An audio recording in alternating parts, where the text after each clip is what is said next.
And welcome everybody, welcome.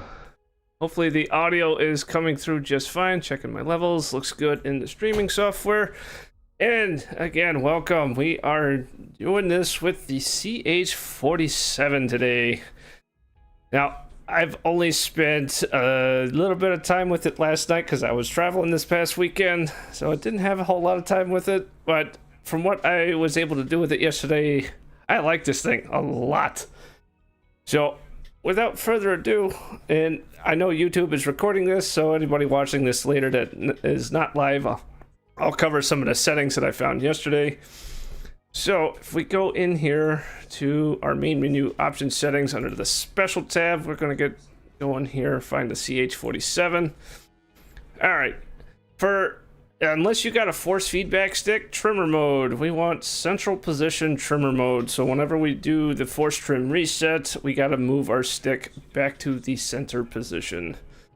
Collective brake, I don't use this. Collective moves freely because I don't want to have a button to force the usually you'd have to push a button and then move the handle because of the magnetic lock. It's to release the mag lock on the thrust lever, as it's called in the Chinook, but I want collective moves freely. Engine condition levers, I'm using my Warthog throttles for this.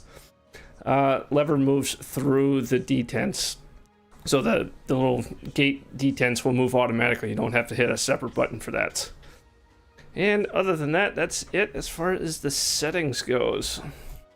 Now, I did make myself a mission in the mission editor and couldn't make something work last night, so I put in a little bit of research in this, and this is not in the early access manual, by the way.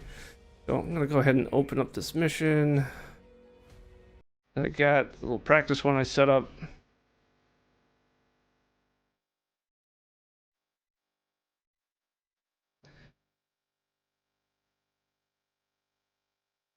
Alright, we got it right here on the Marianas Islands.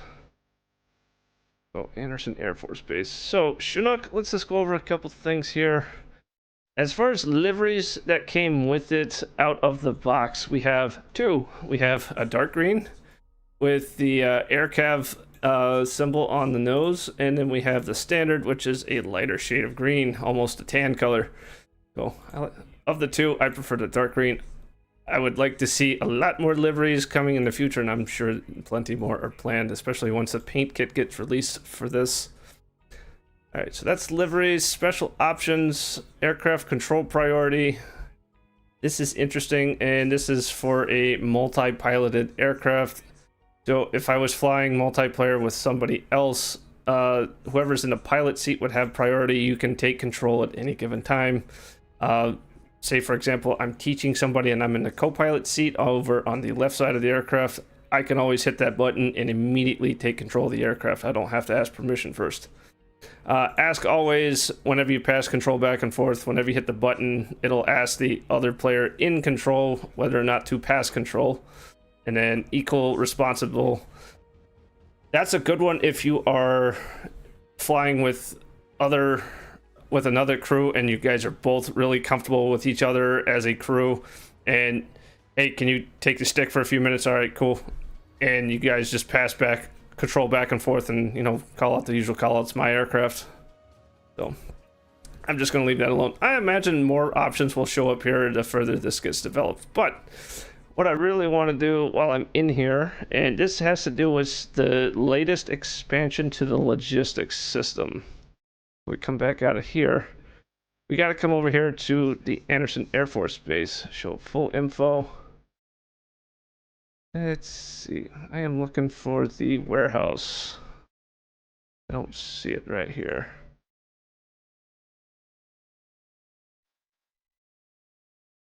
I think here we are. Warehouse and airport. Yep. Here's.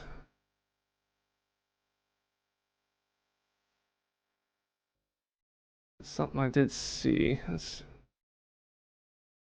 This was not in the manual, and I'm sorry, I'm trying to fudge my way through this right now.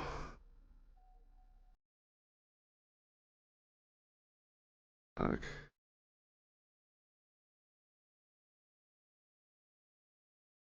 I don't want dynamic spawns. Ah, here it is. Under... What is right there? Dynamic cargo. That's what I am looking for. You got to enable that from the get-go. We have all this stuff that's at the airfield, but in order to take advantage of some of the Chinook's features, we have to enable dynamic cargo. Now, they made this a checkbox so that as not to interfere with any missions that already have logistics scripting like CTLD or anything along those lines. So we're gonna try this out because so far I've only flown this thing unloaded, and let me tell you, it's quite nimble. So dynamic cargo. Perfect. Let's go ahead and save this. Let's jump in the cockpit. Save button. There it is.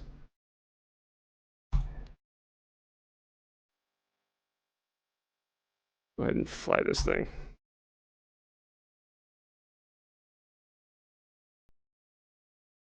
Now, time permitting, let's see how far we get with the Chinook. I may move over and do a little bit more of some Phantom stuff. Time permitting. I plan on doing this for probably the next 2 or 3 hours.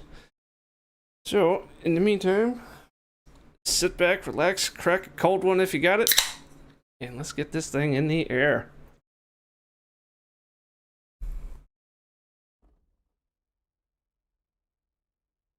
Let me turn on my head tracking.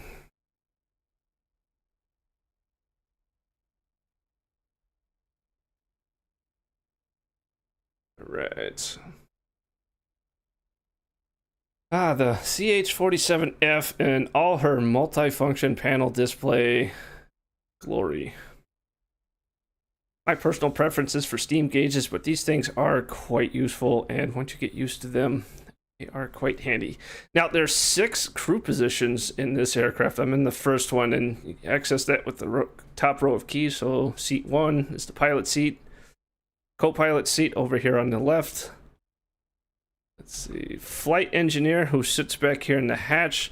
He doesn't drive the overhead panel so much as he does is he's almost more of a loadmaster like in the Air Force on some of the cargo aircraft. What you got, this is his crew position, and then number 4 is the door gunner if I had him loaded. Same thing over on the right hand side of the aircraft. And position 6 is all the way in the back near the cargo ramp.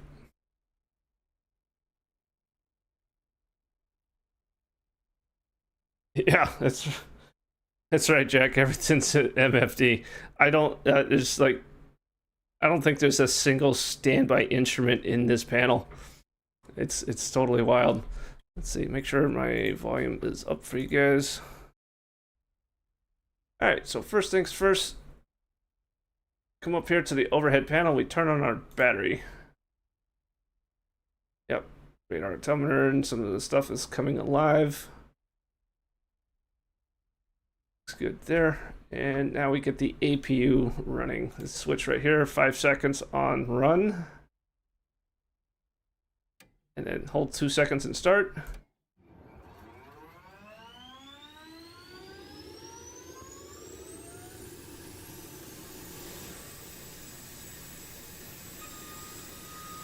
Now, that little whining noise that just kicked in after the APU started up, I asked my son about this, so he volunteers with the CH-46s, this thing's little brother here at our airfield locally, and he said that is more than likely a utility hydraulic pump that's driven by the APU that activates once the APU's up at full speed. Alright, so now we turn on the APU generator, and all of our panels come to life, or should, clear master caution, and generally, I leave the center display on the caution panel. We got a lot. Hydraulic fail, engine off. Let's go ahead and acknowledge all of these. Over on the right is advisories. Anything active will be highlighted in that reverse symbology. All right. Everything's looking good. Now, I normally like my right-hand panel on this display where I have the artificial horizon, multi-purpose gauge, and my HSI on the bottom. I usually use my left-hand panel for all my systems and various instruments. So right here, if you click the instrument button a couple times, it's a 6 button on the top row, you flip back and forth between your fuel system. So you see all of your fuel tanks, fuel flow going into each engine, as well as, I don't know what this, I think that's a total fuel flow at the bottom there. And then top row here is all of your engine instruments. So the first two numbers here is your torque, these 2 bars, your turbine inlet temperature here in these second set of bars, your rotor speed, NP1, NP2, that's the speeds inside the engine. And then all your pressures and temperatures down here in the bottom half of the screen. And starting from the bottom left is your oil temperature and pressure inside the engine. Same thing over here on the right. And then you see the green lines indicate drive shafts. So the engines drive a gearbox that goes into this combining transmission in the middle that feeds out to the forward and rear transmission for the rotors. Alright, so this is the page I want there. Now we come back up to our overhead panel. Backup power, that's our backup engine controllers. Turn that on. Turn our power transfer units 1 and 2 to on. And then with the throttles as I have them set, I have my left throttle on the left condition lever, right throttle on right condition lever. And with that special option, have it set so that it automatically jumps through the gates. I just got to look. Yep, just slip through into the ground idle detent. Turn on the main tank fuel pumps. Oh, fuel. That reminds me, I saw a post. This is a known bug currently with this initial release of the Chinook. These 2 tanks right here in the middle, these are your main tanks. That is the only tanks that the engines can draw from currently. These tanks forward on each side that say 780 pounds, those are the auxiliary tanks, and they currently, the fuel is trapped inside those right now. So those do not function currently. I imagine that'll get patched out pretty quickly on the next update. Alright, so fuel pumps, mains on number 1 side. And now we can go back to our instruments. Right here, our gas generator speed, number 1, I'm looking for 12% as I start. So start cranking, spinning. 12%, let it go. Got ignition, rotation.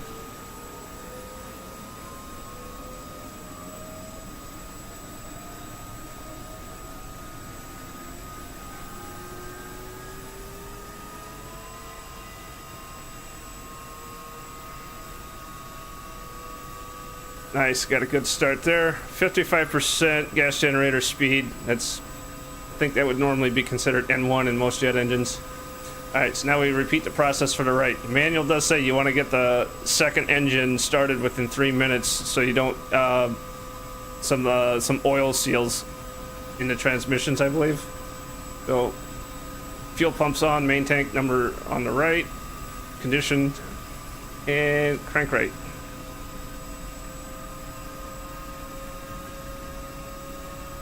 %, let it go. Ignition, there we go.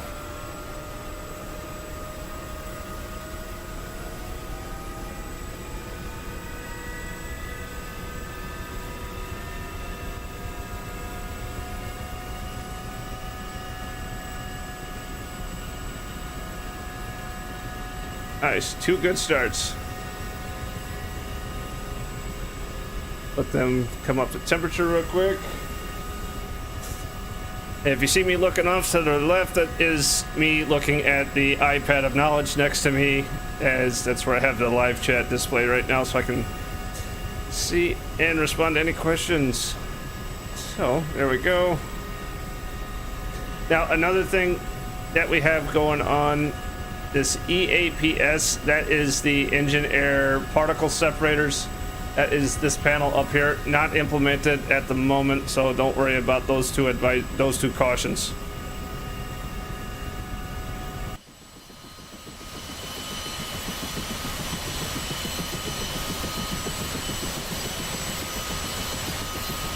sounds pretty darn good.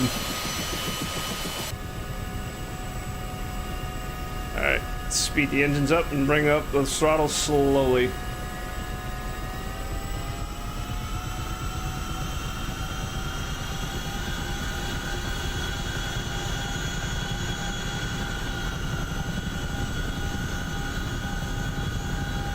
Rotor speed 100%, 101, torque's low, and let's put the engines into torque share mode so that the engines will share the load equally.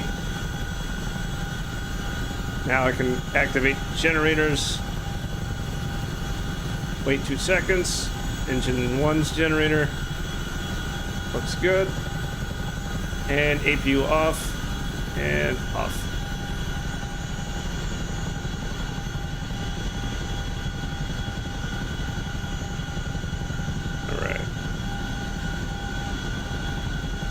Alright, so now we can go ahead and start turning on different things. We go here into our CDU, to this first item, power. So the navigation is in a basic state right now, so you don't have to worry about a position alignment whatsoever. Not yet, anyway. Oh, and before I forget, I think my parking brake, so brakes, pull the handle.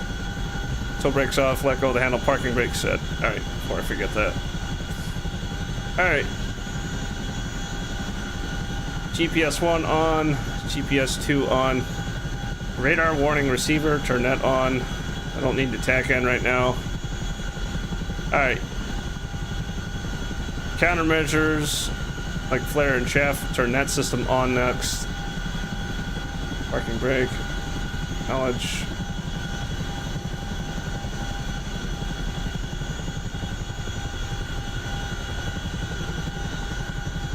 All of our pretty lights. Looking good, looking good.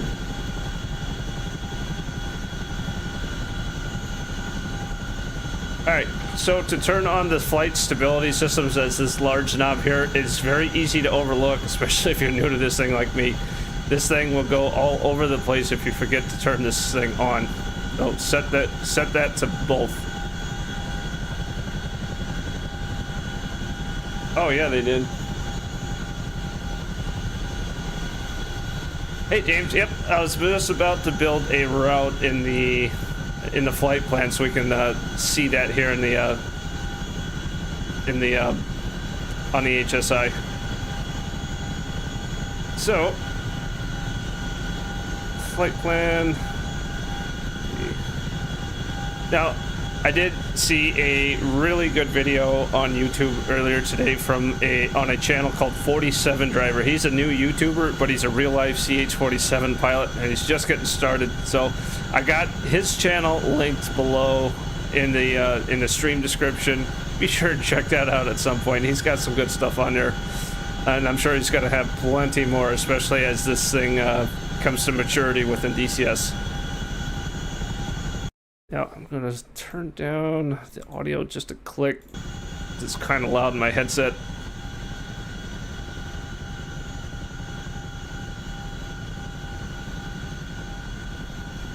Let's see.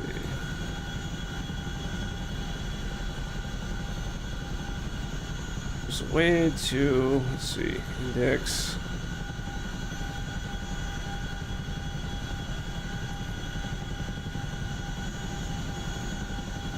It's a way to mark your current position. Oh, there it is. Mark.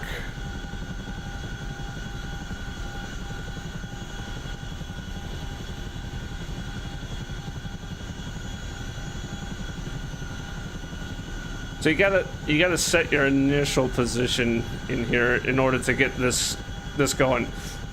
From what I saw in 47 Driver's video, as soon as you stick in a flight plan and your waypoints, also known as ACPs, it should give you a line to that first part of your flight plan, and currently it doesn't. So he did a mark. He marked his position.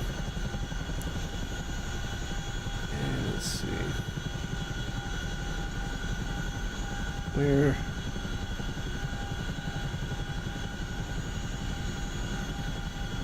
Oh, there it is. Hit mark twice. We got our current position. And I believe you hit enter. Where did I put that?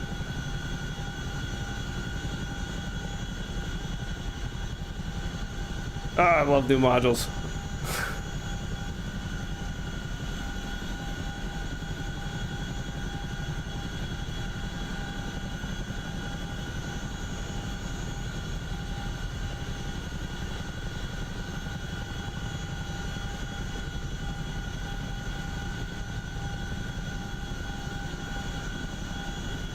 Nope.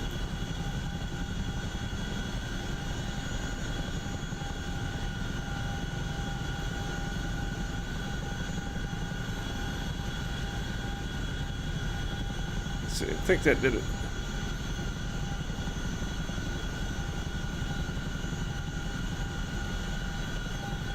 Did that do me anything? Not quite. Now, what's neat is you can delete these if you hit the minus key to put the minus in the scratch pad and get rid of that.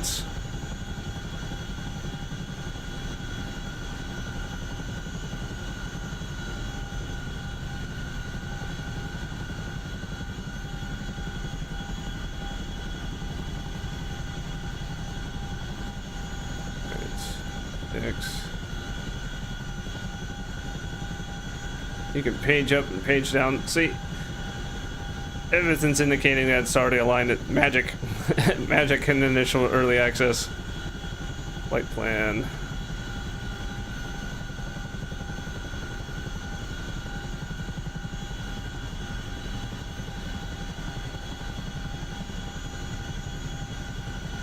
Valid entry.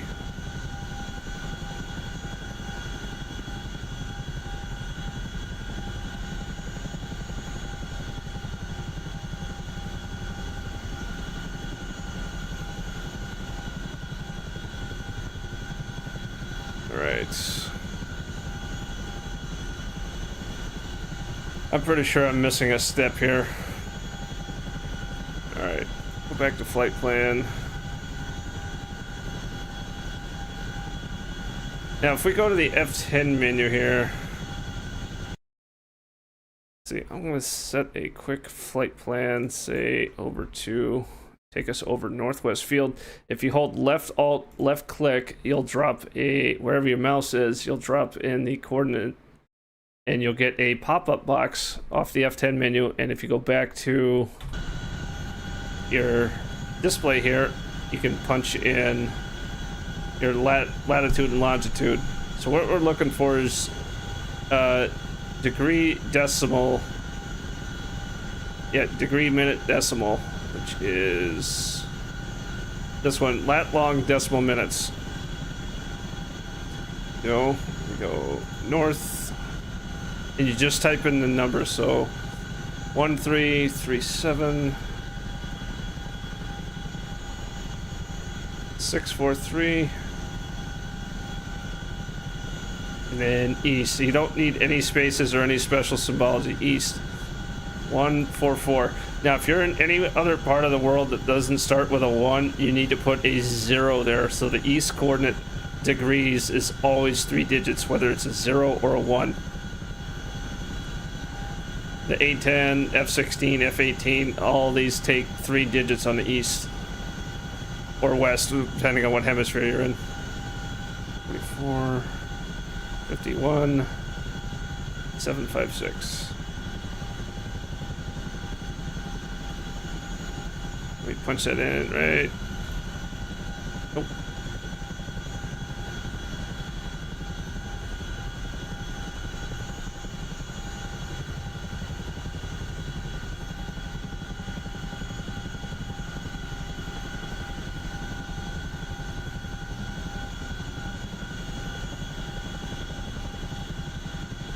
643 east 144 51756.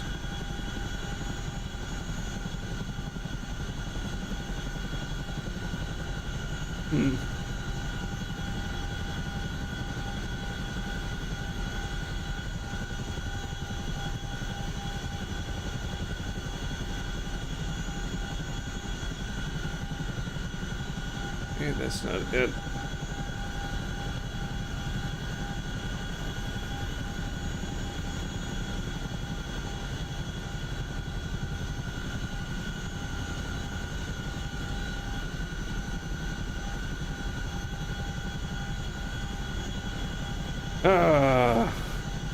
Nope. I was hoping to get this thing to work, but it is definitely not cooperating on me. Let's try another format here. North 1337. East 14451. Well, there's that. Perfect. Let's see. HSD. It should have dropped a little point somewhere over here because that's where Northfield is.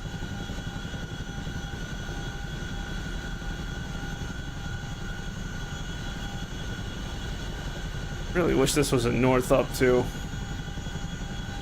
There it is. Navigation symbology.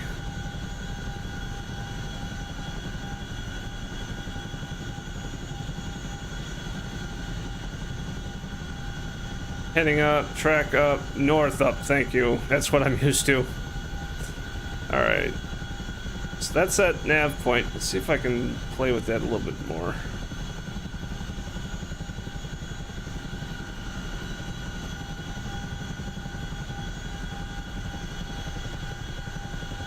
Let's see, clear. So again, hit the dash button and that deletes that waypoint right there. Alright, so let's punch this in again. North 1337 38. East 14451 45. Nope, doesn't like that format.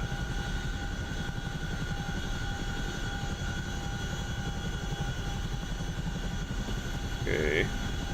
Chat. Alright.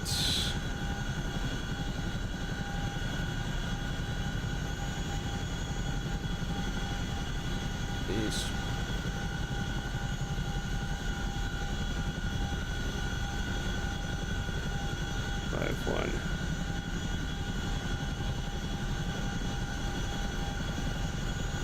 There's that. Alright. Now let's say if I want to fly to Saipan next. Or not Saipan, Rota. Let's drop another point there. Alright. North 1410. East 14514. And you just build your flight plan from there. Now if I hit this mark, yep. Oh, there it is. It does take decimal points. My mistake.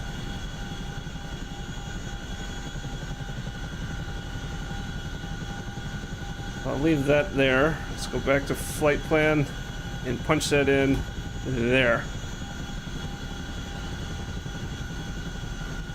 And that just dropped that point there. And I'm going to go ahead and delete these next two. Alright. Now I know that there's a decimal point here. Let's get this done right. North. Lat long decimal minutes. 1410. Point. 462. East 145 14.429. Punch that in. Hey, there we go. Nice. Let's go back here again and get that second waypoint I wanted to fly over at Northwest Field. Oh, left alt. There's our point. Now, if we put it in this line, it'll force everything at that line down. So, north 1337.661, east 144.51.792, and punch that there. There it is. All right. Flight plan management. That should activate it, if I'm not mistaken. Flight plan.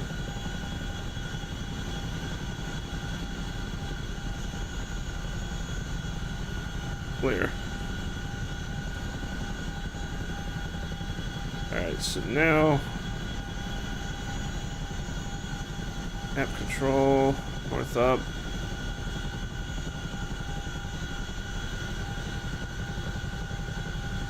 Flight director.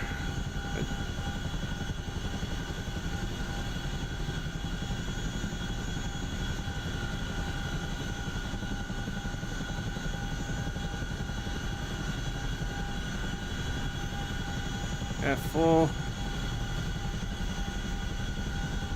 Okay.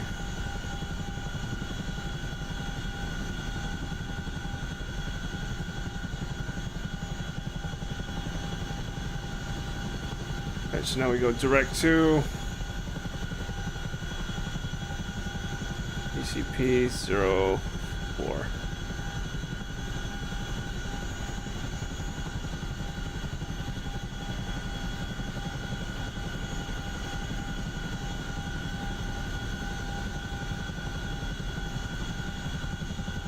Oh, this gets fun.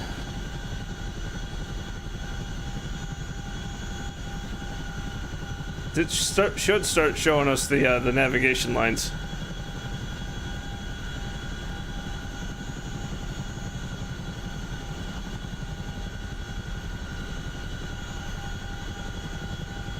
All right, direct.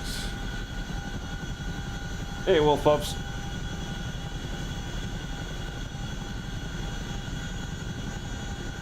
Yeah, Kasoka on the north. The north is always going to be 2 digits, so it's always going to be from 0, the equator, to either the south or north pole, which is always 90. So that's always going to be 2 digits.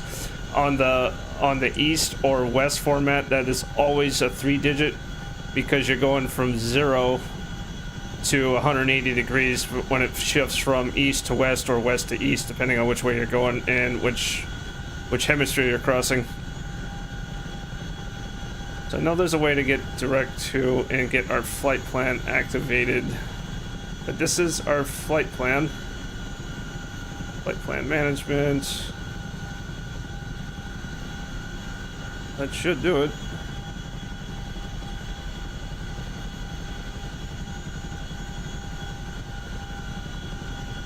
Entry.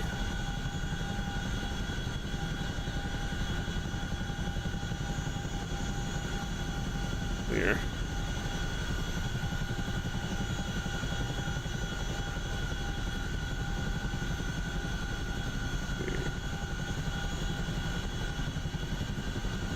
Zero 04.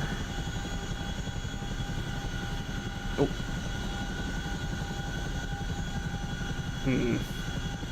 Well, I got the points on the map. I know there's a way to do this. Let's see, they're clear. Just the overlay.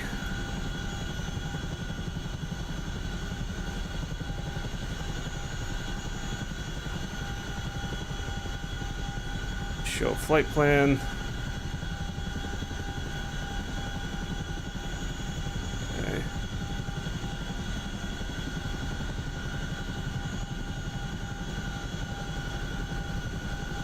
TAC and bearing, ADF, ACP bearing, no?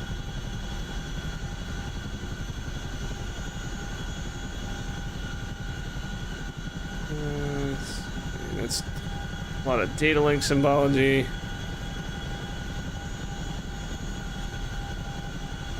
Okay, well, I'll have to come back to that because I know there's a way to get that to activate, and then that you'll start seeing your symbology in the HSI and also over there. Alright, so let's acknowledge this. There's something else. Now that we got the dynamic cargo turned on, now we have some new options in the rearm refuel menu. Let's see. I'll give myself some more fuel. This is how we load cargo right here. And if we want to make a cargo, let's see. We can set ourselves up some pallets, package 01.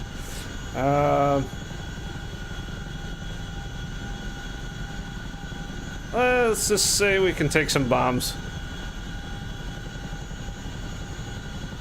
Let's see. Let's just make it easy to carry a pile of Mark 82s with us to over to Rhoda. Those are 500 pounds a piece. Let's say we're gonna take 10 of those. And now we have a crate, and it should spawn next to us.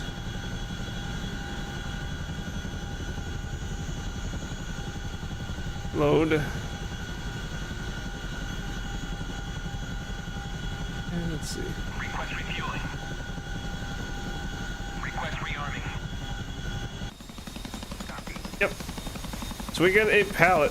Oh, that's right. We got to open the door. All right. So there's a couple of controls for the door in the back, and I have those mapped to some switches.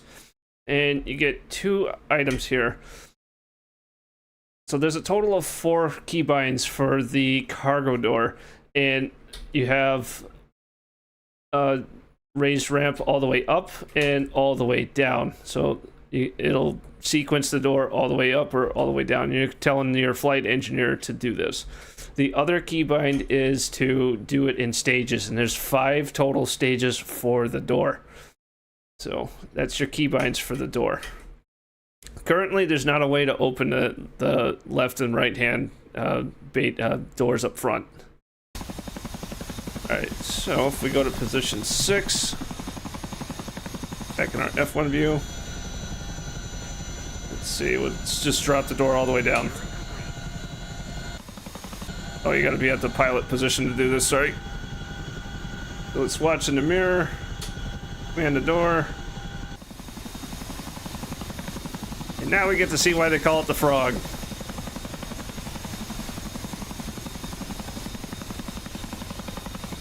That's the ground, and then the final stage is deploying the ramps.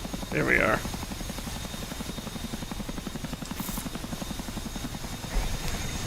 Oh. Uh-oh.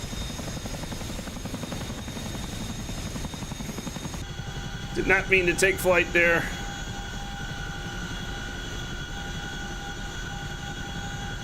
I think it just finally realized where my collective was positioned. Sorry about that.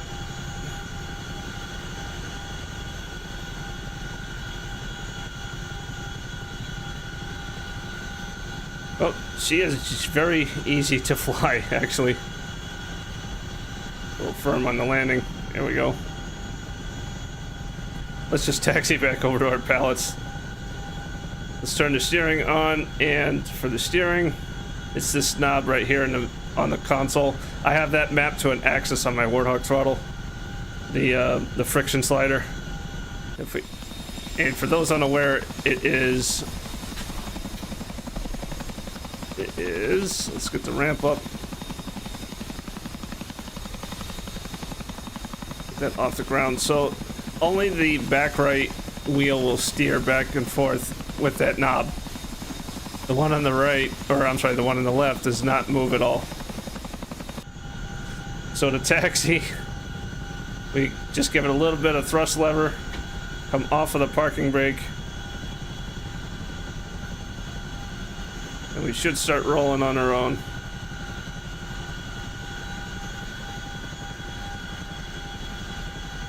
Shouldn't have to give it too much cyclic, but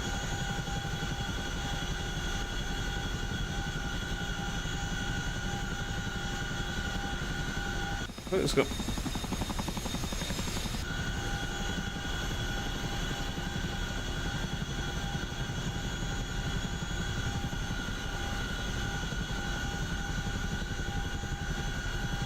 I hope I didn't screw something up with that rapid takeoff. That was completely unintentional. Yeah, parking brake's not on. I should be taxiing forward.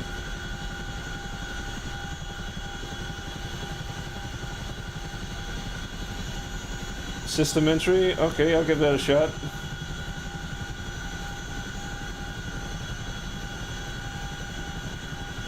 Alright, gotta get this thing to taxi forward.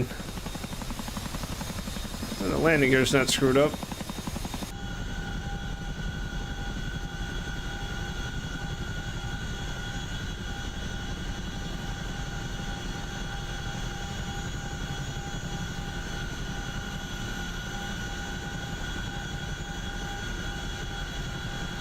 You know, this thing was taxiing around quite readily yesterday.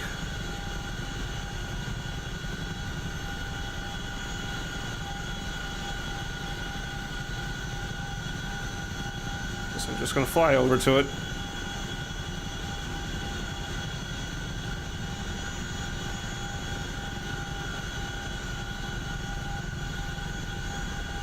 It's almost acting like it's got a flat tire.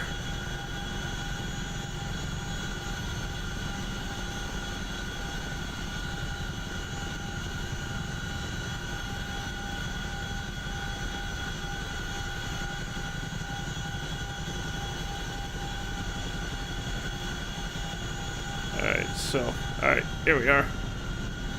Brakes, pull the parking brake handle.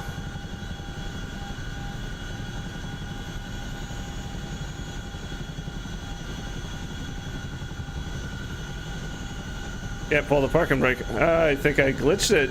Okay. That was strange. It's acting like the parking brake is still set when it's not. Alright, let's just deploy the door and get this box loaded. See the door popping open in my mirror there.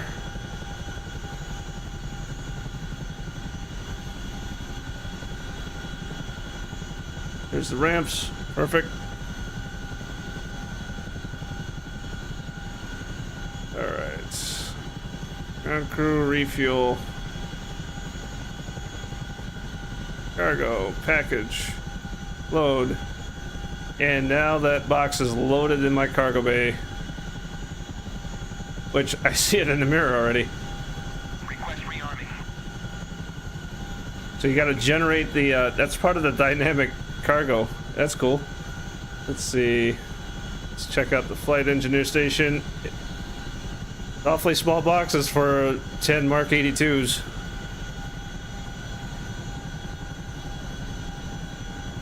So, based on their system, you get 4 pallets worth of stuff, and I think max gross takeoff weight for the Chinook is 50,000 pounds. The empty weight of this thing is 25,000 pounds, so that's 25,000 pounds split between fuel and cargo, and that's an awful lot. What's the latest on the F6F on the Hellcat? Yeah, the Hellcat.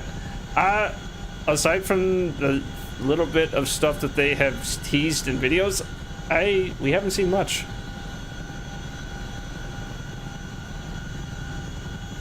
Alright, so let's try this. Alright, system entry on the MFDs show you the entered points.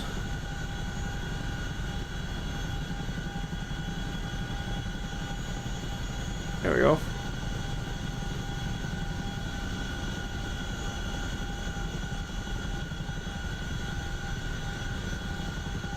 There we go.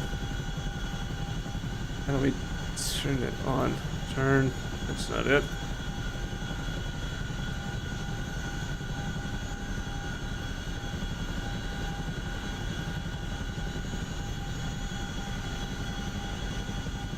Flight plan summary.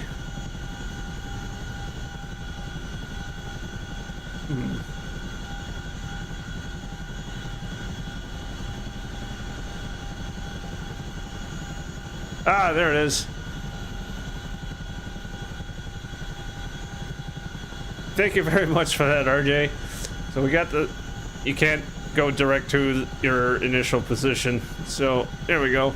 So now we gotta take off and head west and overfly our second position. Based on our flight plan, it should automatically sequence to the next waypoint once we overfly it. Alright, so we're gonna go deliver these bombs up to Rhoda. Don't know why they would need bombs, but whatever. Let's do this. So this thing is quite forgiving.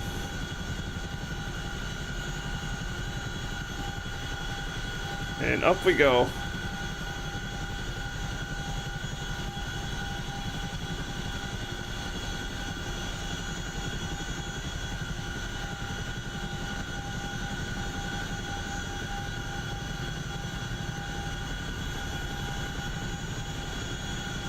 Now, from what 47 drivers mentioned too, the DCS system is very, very basic right now. So normally you would have that system would automatically coordinate your turns for you. And why am I not? Why's my HSD not moving? Or HSI? That's interesting.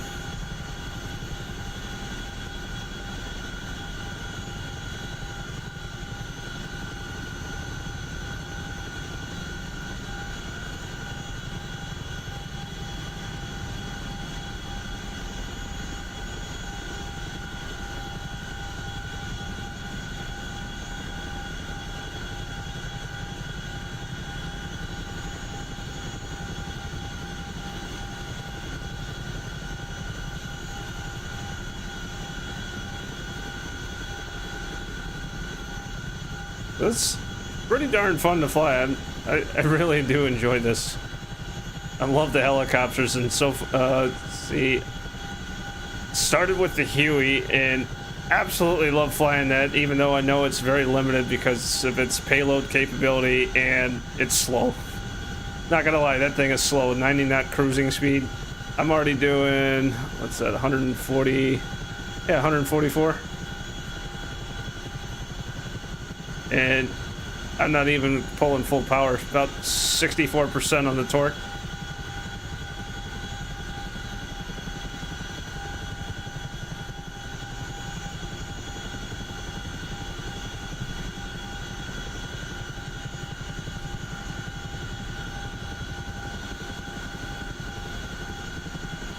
Oh yeah, me too. I know you'd be able to throw this thing around the sky, power slides. The old hockey stop. Come in for a nice combat landing. This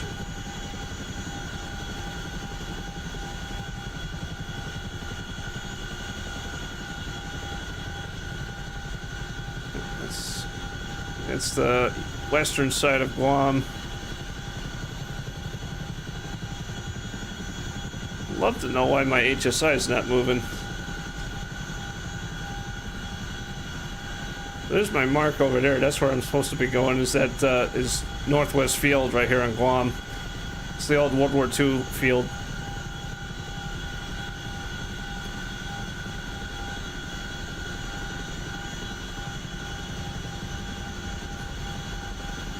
And the nice thing is I can hand this over to the very rudimentary autopilot who we call Bob. That's what Eagle Dynamics decided to name him, and he's just got an on-off control right now.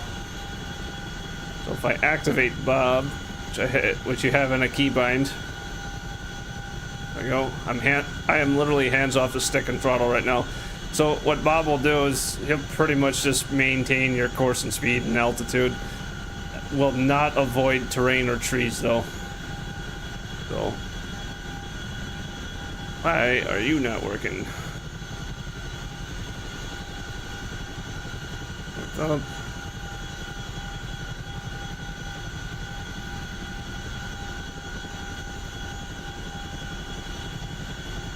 HSD.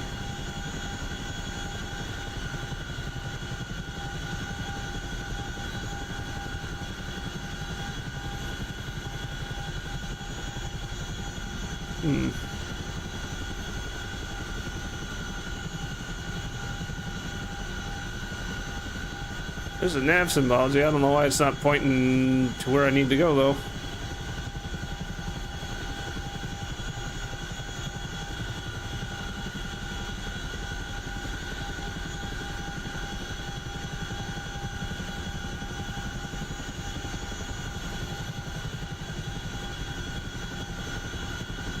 Okay.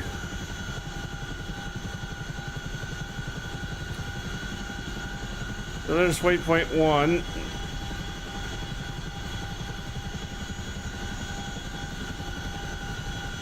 How do I change the course there?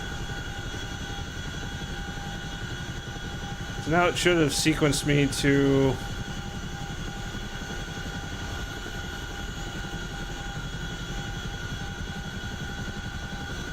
Maybe not.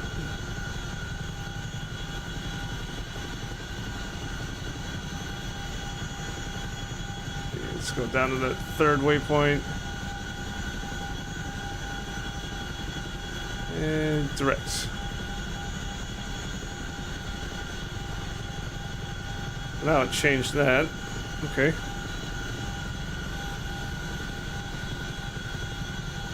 Now, my experience with navigation displays is you can put it most commonly between track up and north up. I prefer north up because it gives me better spatial awareness.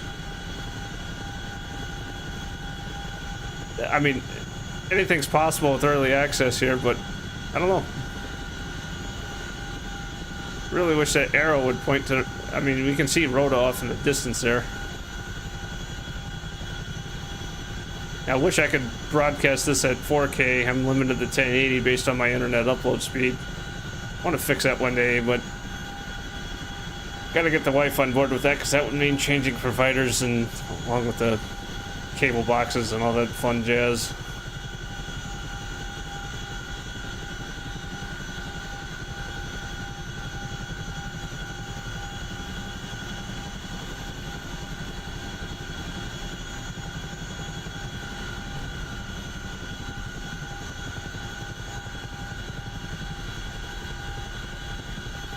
This thing climbs like nobody's business, though. I love it.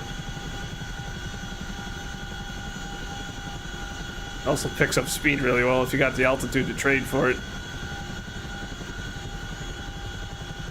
160 knots. There we go.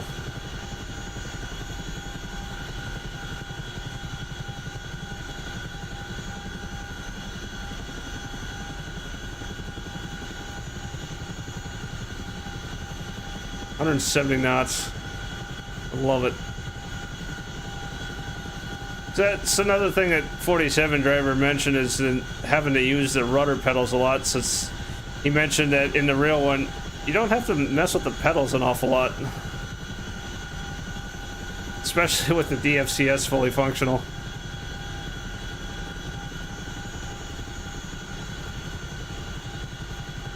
Get this thing trimmed out. I'm hitting the force trim reset every time I make a major change, so I can mess with my map. Oh, there we go.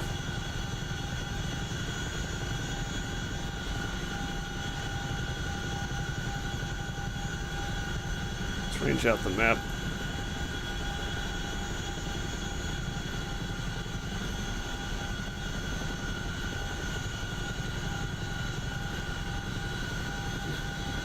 One's turning. Yep, that's right. Yeah, that's what he mentioned. That with the it'll automatically coordinate your turn, so you don't. He mentioned he didn't have to use the pedals so much in the real thing compared to the DCS version.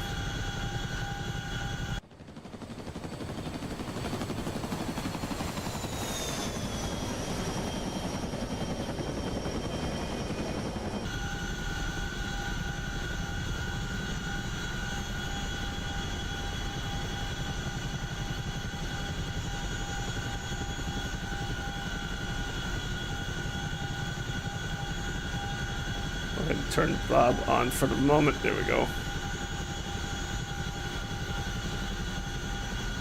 So back here in the back, normally when you spawn in, all the passenger seats are folded down. I don't think there's a keybind yet to fold those up, because I would love to try to do something in multiplayer with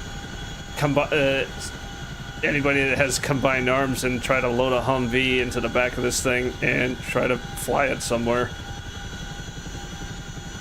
Right now we got a very puny crate of Mark 82s. But anytime you load the cargo, the seats automatically fold up.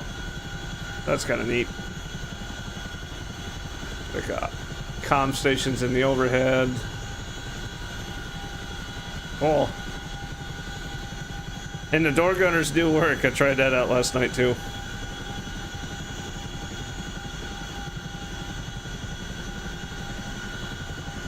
Oh yeah, yeah.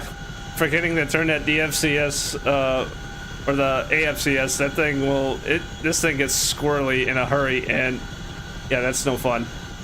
I will say is that we took this on a squadron mission last night. I did a side mission of going to go pick up some doing a quick medevac mission while some other people were doing a deep strike, and your survival equipment, your chaff and flares do work, and you have a switch right here on your stick. You go forward for flare, aft for chaff. Let's see, acknowledge. Yeah, parking brake stuck on. I can't release it.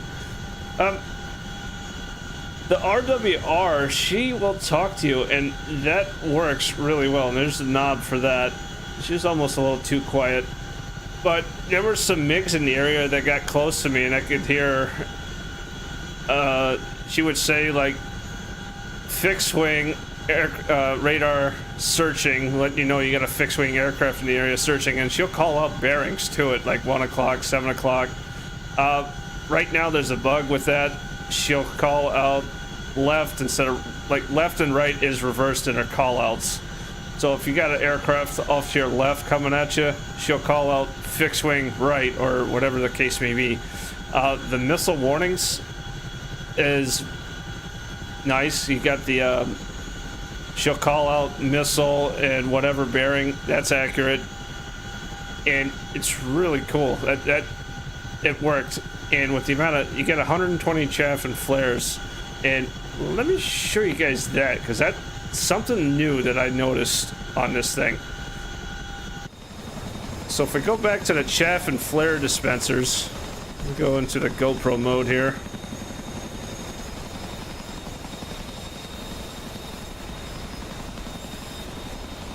So the ones that are angled upwards right here between the windows, that's the chaff.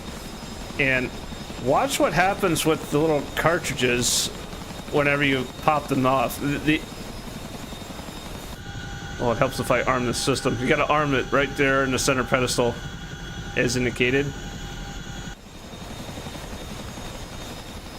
So whenever you fire off the chaff and flare cartridges, you actually see the cartridges fire out of the launchers. Same thing with the if we go to the flare pods.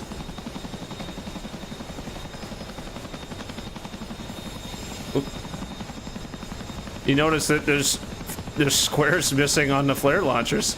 I don't know if I've seen that in another aircraft yet, but that's a really nice touch.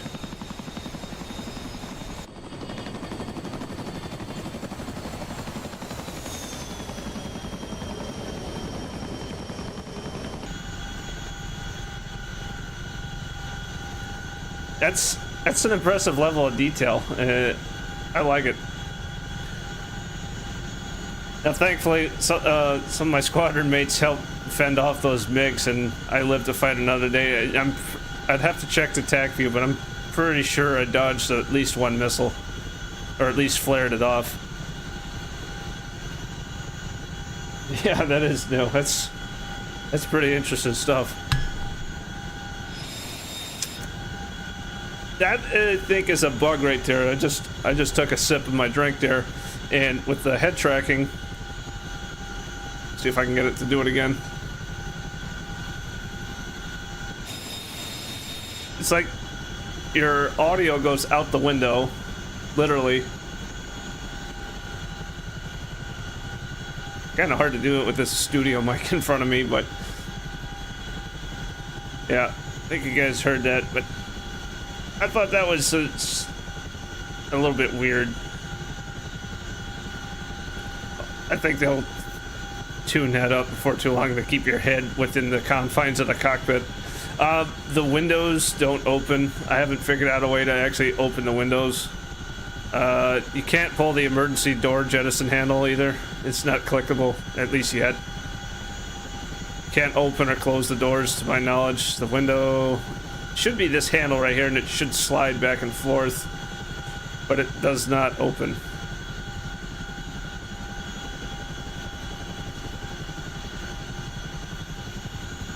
Let's see what else we got. SRS, for those of you that use SRS, that is, I don't think Siri Bob has added the Chinook to SRS yet. I imagine that would come in the next SRS update. Also with the comms page, let me go back to, so to access your radios is on either of the CDUs, and it's the CNI, communications, navigation, and IFF. So we have 4 radios in here, and you can't change the frequencies on these yet. So like if I wanted to change that, let's say 25.75 megahertz, you can't change the frequencies on the radios yet. And with that, you can't use them with SRS either. You got another radio in the back that's pretty similar to what's in the Huey. It's a little VHF radio, but I haven't seen that work. I haven't figured out how to get the ICU lights to clear off yet. I'm sure I'm missing something there. Might be in the power. Well,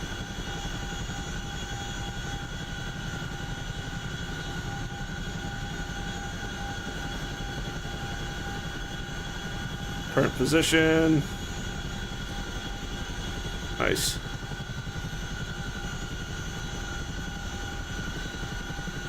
$15 miles to go.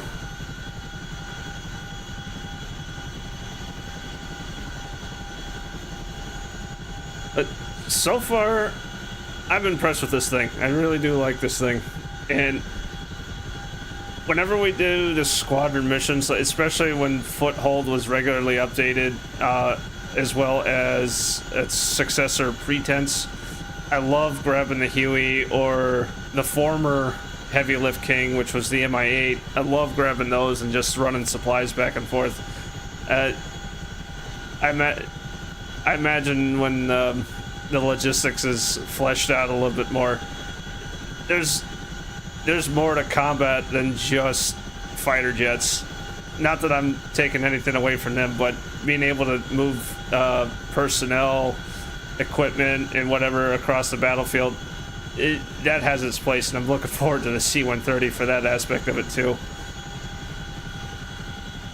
Is there a way to raise the seat? Not that I'm aware of. I think it's an electric seat, but I am not sure.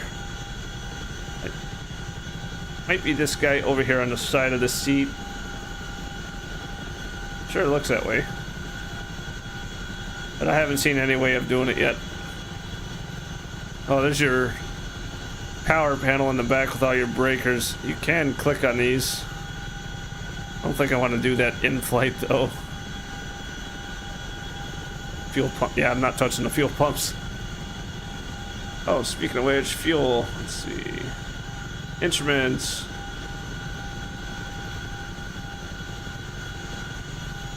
Oh, about a little over 1,100 pounds flow per each engine. So you got a nice little bar graph for all your internal fuel. I haven't burned much, and like I mentioned earlier, only your main tanks, which is the center tank on either side, it's the only tanks the engines can use. They cannot use the auxiliary tanks yet, which is the 2 tanks on all, I'm sorry, the 4 tanks on either side that hold 780 pounds.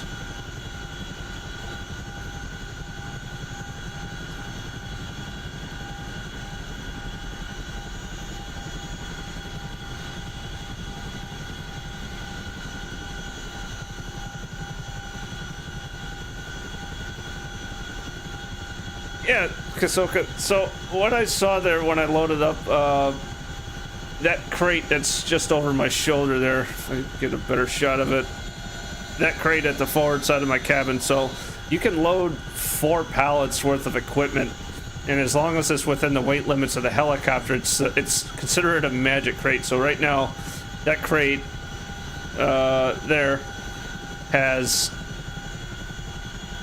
has 10 Mark 82 bombs in it, which is 5,000 pounds worth of bombs. So you can take inventory from airfields with the warehousing structure. They made it dynamic now, so you can actually choose what's going into these crates, and you can carry 4 crates. But the way they're loaded, from what I saw in that book, or in the early access manual for the Chinook, is the crates are loaded in reverse. So right now this would be considered crate number 4.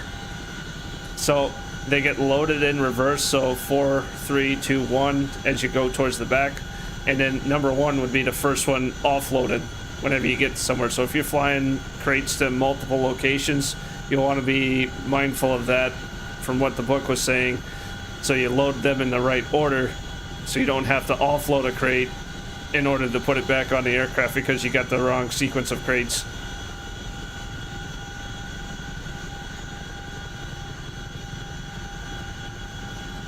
Uh, 6.5 miles to go, 3 minutes.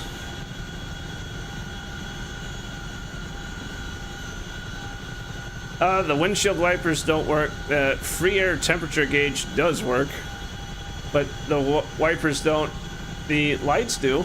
So you got the strobe lights, and let me move over to the co-pilot seat and we'll get a better look at this.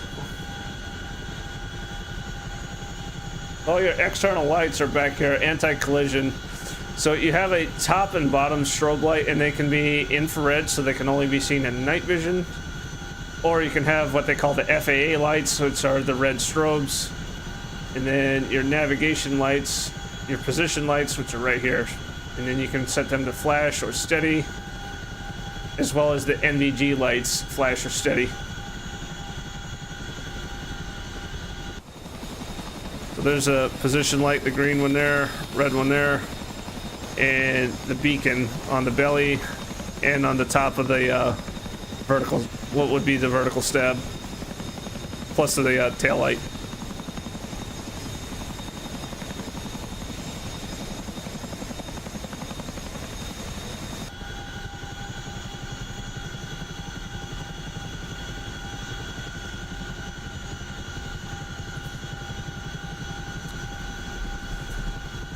So there's the lights.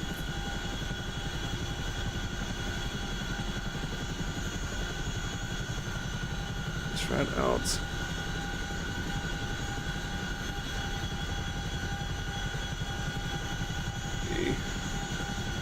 I haven't done any hoisting operations yet with this.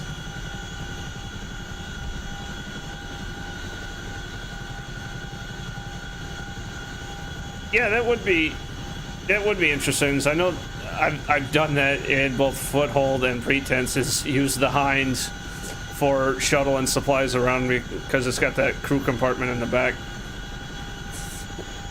Absolutely love the hind. I never thought I would because I'm not generally a fan of Soviet aircraft, but the hind, it's a fun aircraft. I love flying that thing in DCS. Alright, so I'm gonna go ahead and turn off Bob and take back over. Expand my view out a little bit.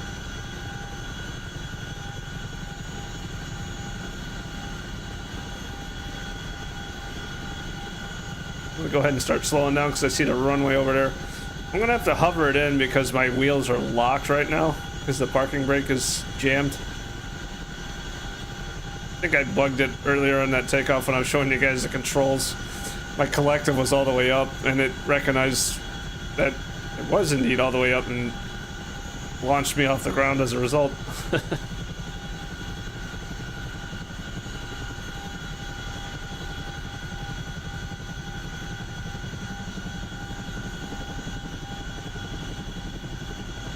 Nice and easy, nice and easy. It slows down. As long as you plan ahead your movements, you should have an easy time slowing down. This thing slows down a lot easier than the hind does, I'll give it that. It's probably the worst attribute of the hind in my opinion, is that it just sucks. The thing wants to fly and it doesn't want to slow back down. You gotta make it slow back down, but this thing is a lot easier as long as you plan ahead your moves.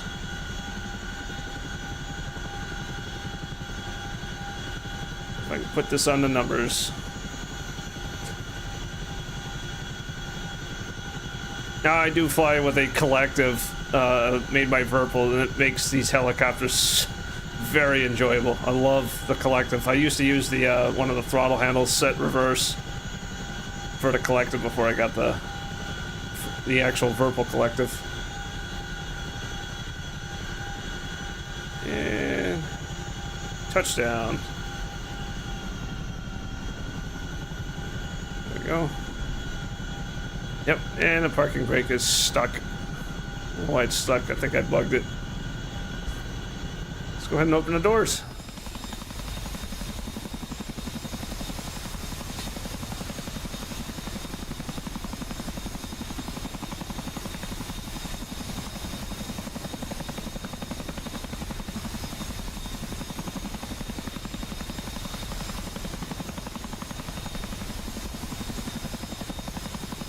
Go. Let's see if we can unload this box. And then you download cargo with this button over here.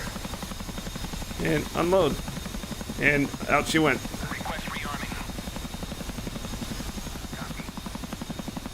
Which puts it on the runway.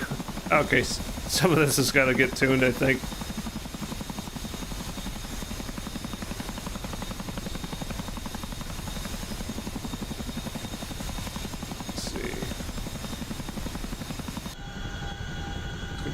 Ramp back up.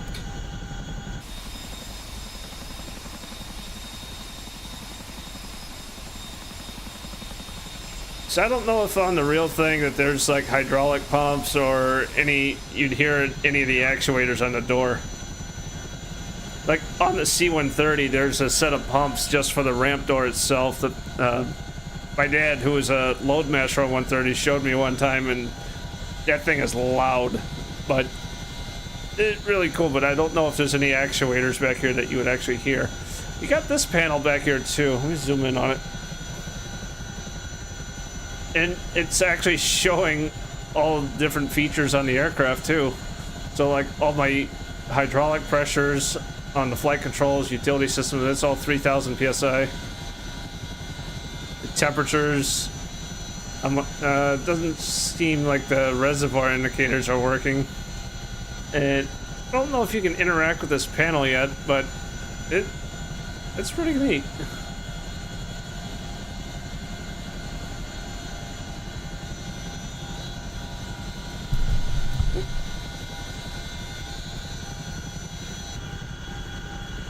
Alright, I wonder what else we can do with this thing.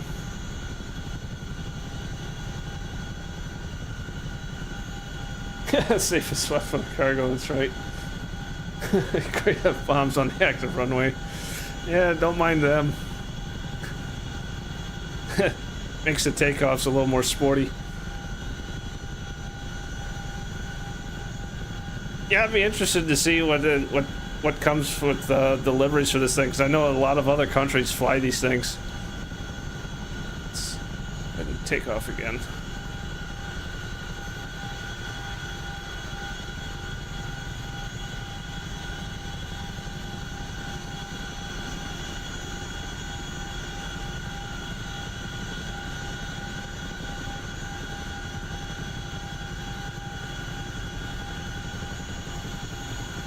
Hundred knots already. 120. She's nimble, and right now I'm as light as this thing will be with just fuel on board.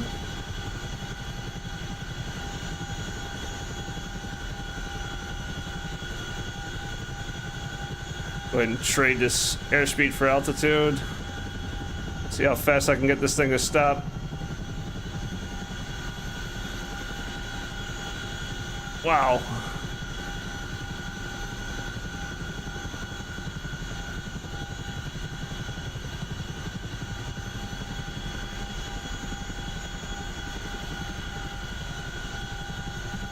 It's one thing I practice a lot with the Huey is just going back and forth trying to maintain the line down the runway and stopping at specific points as best I could. Got better and better with practice on that, especially on the Huey. That thing has absolutely no stabilities to help you.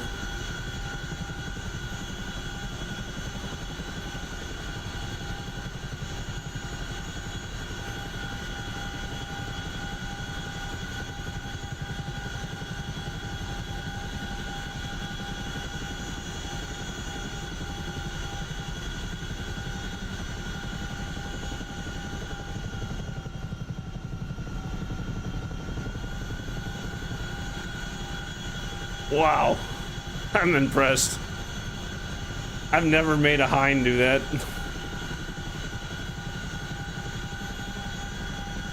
Now, one thing, I have yet to get this thing into vortex ring state, which, from talking to the tandem rotor guys at the airfield with the CH-46s, I asked them about that, how it manifests. They said usually on that, at least on the 46, that the rear rotor would fall off first. You'd feel the vibration coming from the back initially, and generally you would know that you were starting to get into that danger area, but they'd feel it in the back first with the rear rotor falling off, because it's a lot of it's in the dirty downwash coming from the forward rotor ahead of it, especially if you're going forward at all.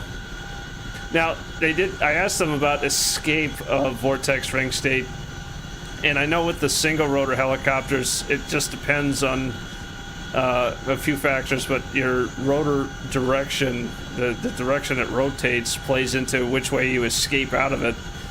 And with a tandem, they pretty much said go any direction that's safe.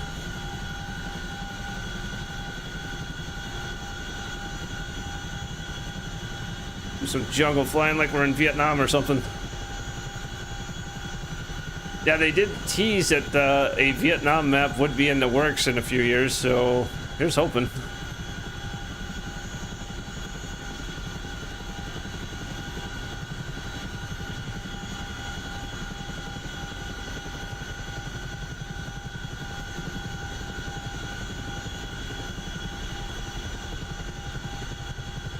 Ooh, over torque. Stay out of that.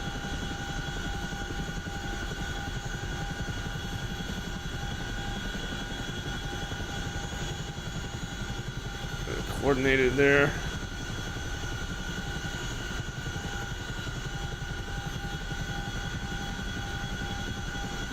Now, let's see. Let me go back to the airfield. I have that set in this mission as a friendly field, so I can rearm. Let's put the door gunners on. Let's see what they can do for me.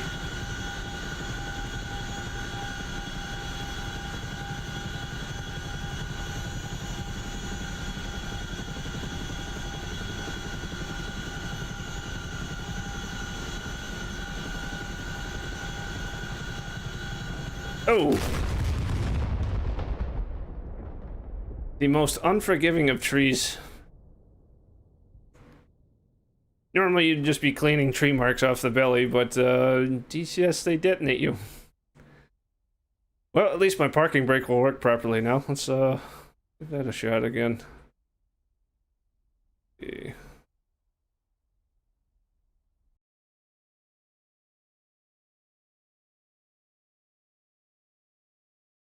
Alright, Kasoka, on a single rotor, let's take the Huey. So all the American helicopters, the main rotor spins in a counterclockwise fashion, and if you're going forward, that means your right hand, the right hand edge of your disc, the blades are coming forward as you're flying. So you want to put that into clean air as best you can, especially if you're flying forward already.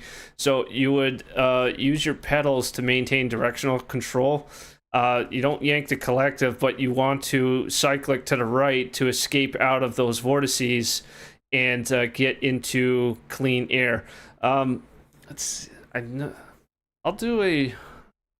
a really great video of an agricultural helicopter that they did this using their spray tanks. They just filled them with water, and they intentionally got themselves into vortex ring states to demonstrate how to escape out of it. And you could see the vortex rings that were coming off the rotor blades. It was really cool to actually see it happening. And they were demonstrating the escape techniques, and on theirs, their rotor was going clockwise, so they have to escape to the left. On like I mentioned, so the American helicopters, so that'd be Huey, Black Hawk, Apache, anything single rotor is generally going to spin counterclockwise, so you escape to the right. Yep, you got it. Yep, Hind, you go to the left because it's a clockwise rotor. Palm slap.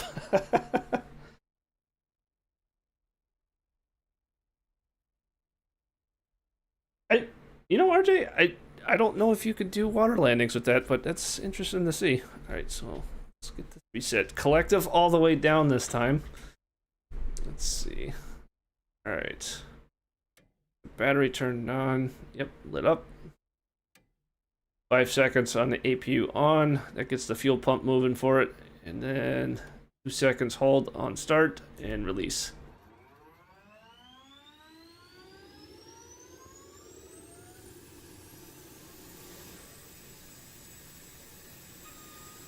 There it is. APU gen on. Everything came to life.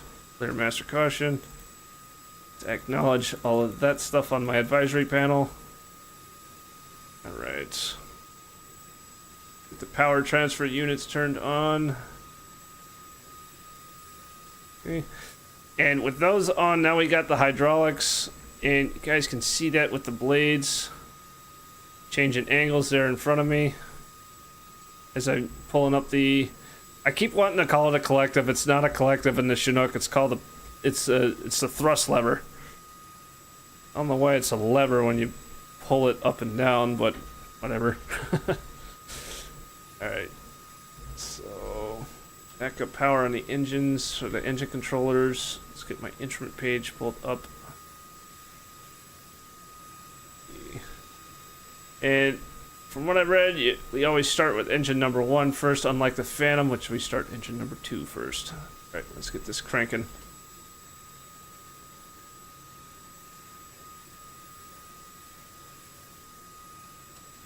%. Now, while they're doing that, let's get the door gunners. And it's the M60 machine guns currently. It's the only machine gun we can get for the doors. And I'll go ahead and fly the other livery too while I'm at it. Standard. Request rearming. Copy. Alright, that's one good start. Engine lever to ground. And crank rate. I'm sure there's going to be a lot more to the startup and the as this thing gets more and more development time. Alright, let that go.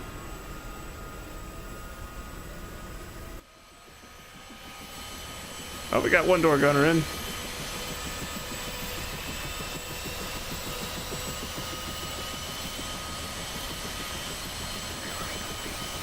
There's the other guy.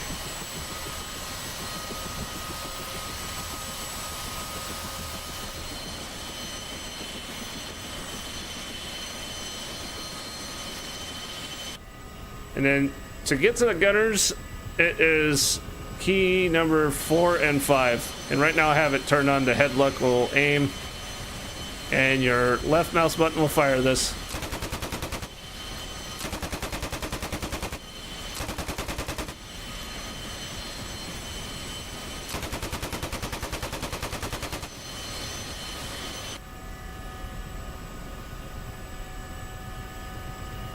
There's that. Alright, let's get these.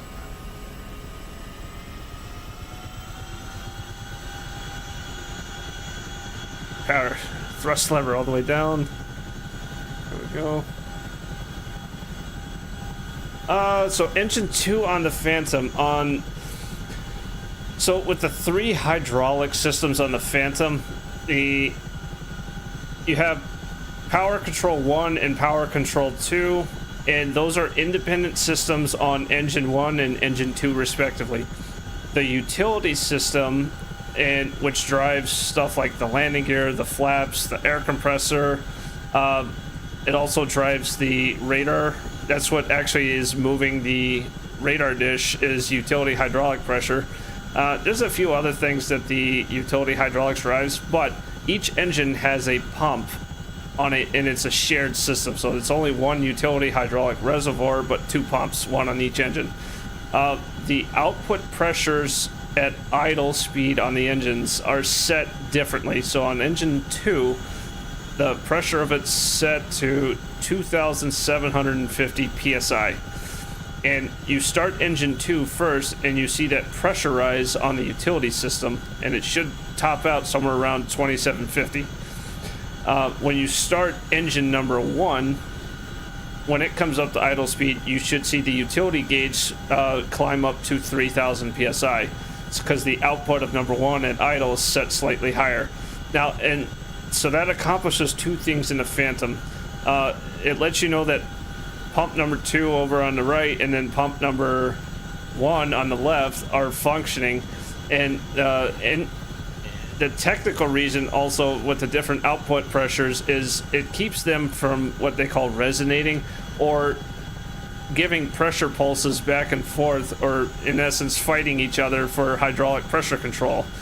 And so that's the logic of why you have to start engine number 2 in the Phantom, and that's the same across all the Phantoms, and I believe that also carried into the F-15 Eagle, because that's also built by McDonnell Douglas. I don't think that is the case on the Hornet, or at least the Legacy Hornet. Not that I've ever been aware of anyway. Nice. Alright, so we got the door gunners. Now, as far as the cargo system, we go back into... Since I only have the dynamic cargo turned on Anderson Air Force Base here. So we go into the rearm menu under cargo. You got the 2 buttons, load the cargo and download the cargo, or offload it. Well, actually, this was what tripped me up last time. Let's go ahead and open that back door. That's that switch.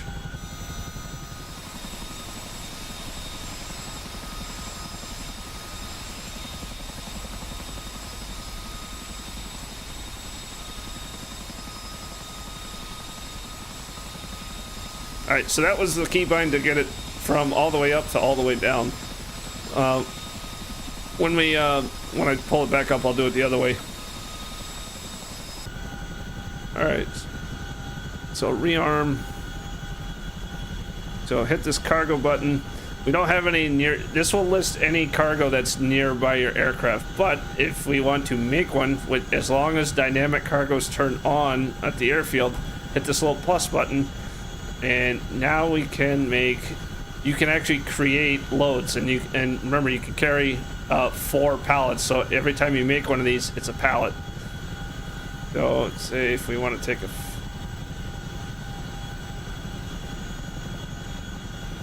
let's go with some snake eyes this time. So let's put 10 snake eyes.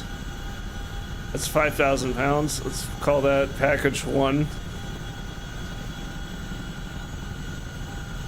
Now we have package 1 made. If we want to make another, hit that plus sign again. Let's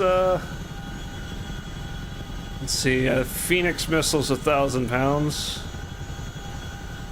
Air-to-air missiles. There's none at this airfield. Probably do got Hellfires though. Oh wait, we do have. I just need to scroll up. AIM 54. No Phoenixes? There's all the variants of Sidewinders. Oh, there they are, way up here.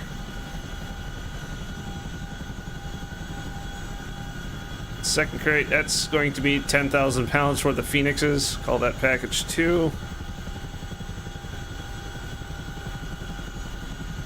Let's see, fuel tanks.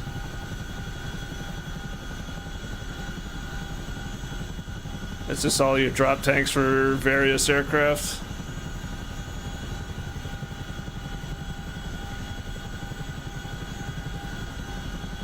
And all miscellaneous.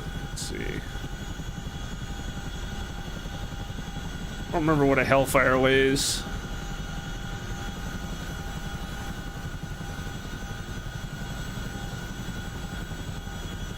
Power supply, the original ADI of the Phantom.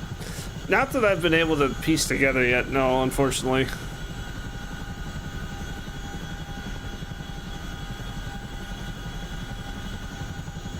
Taka strikes.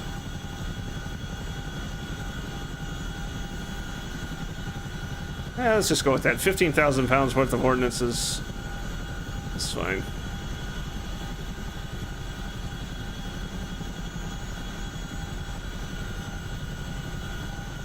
Alright, so what does this look like? I just got the packages back there. Alright.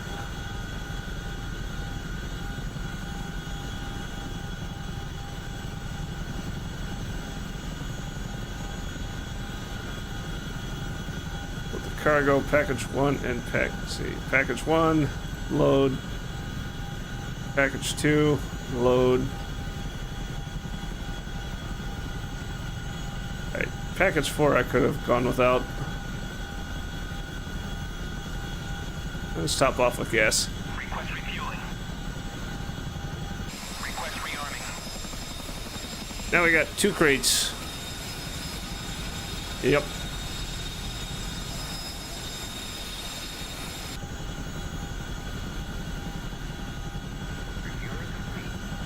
Go ahead and turn the APU off. Let's get the generators on.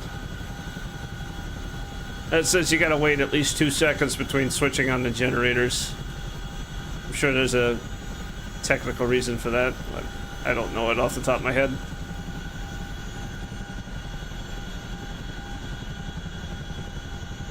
Alright, going to the back. So if we increment the ramp door, say up 1, that takes the little ramps up. That puts it to the ramp in flight position, most of the way up, and fully closed. And there it is. So 15,000 pounds extra weight on board. Let's see how this bad boy flies. Parking brake off. Which actually worked. Oh! We can taxi. Alright, so let's turn on the steering wheel and we use the knob. So what 47 driver mentioned was you don't use the pedals or the cyclic at all to taxi. You just pull in a little bit of power on the power lever until you start rolling, and you just steer with that tail wheel. Just like so. He said it does take some practice because it's like a tiller steered boat. You're steering from the back instead of using the front wheels like a nose gear steering. And it's, let's see.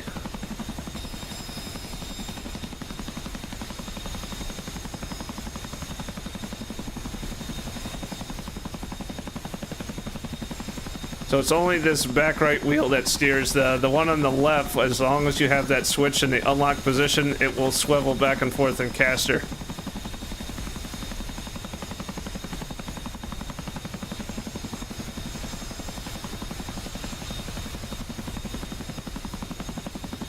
And it appears all 4 wheels have a set of brakes too.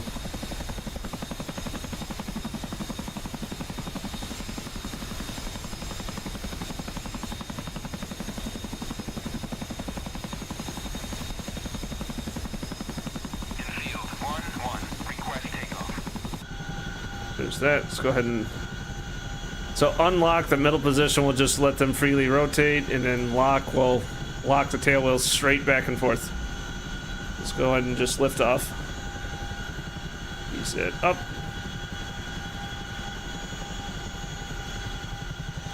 I caught myself there. Almost had the AFCF off.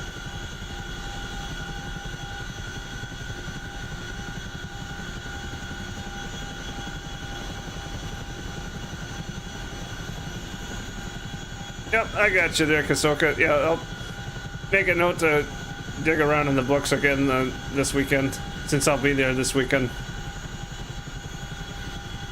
I was out of town last weekend, so I did the Tech Talk video, which seems like you guys really enjoyed that one. So yeah, I'll do more of those from time to time.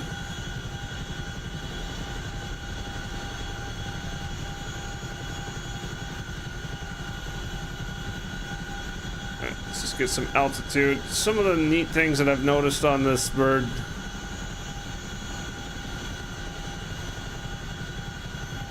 There's a lot of useful information on these MFDs. Let's see, go ahead and activate Bob, the autopilot.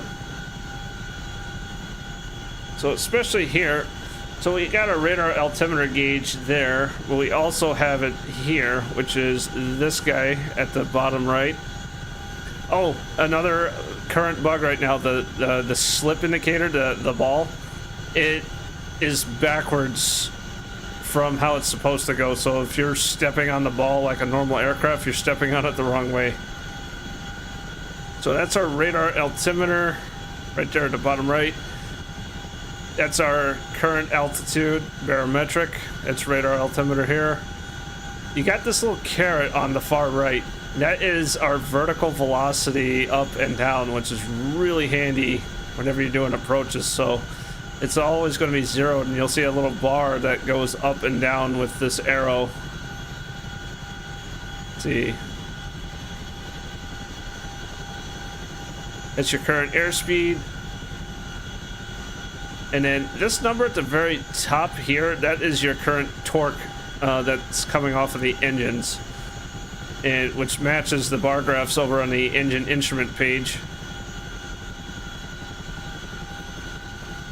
Let's see, and those need to be in torque share right here. So your normal mode of operation on the engines is they will torque share so that the torque outputs of each engine is identical. It did mention in the book there that if you got one engine running a bit hotter than the other, then that's when you would put it to the PTIT, so that they would be they would share based off of temperature, and they would limit themselves based on temperature versus torque. Let's see. Turn my lights back on. Yes. And then normally, once the auxiliary tanks are working, these 4 switches will also need to be on for your pumps. Normally, the crossfeed stays closed. You don't generally fly with the crossfeed set open. Let's see, hoist controls. I haven't done cargo loading yet, or I'm sorry, cargo sling yet. My efforts in the Huey, especially early on, it sucked. Sling loading in the Huey is not for the faint of heart, and that does take an awful lot of practice.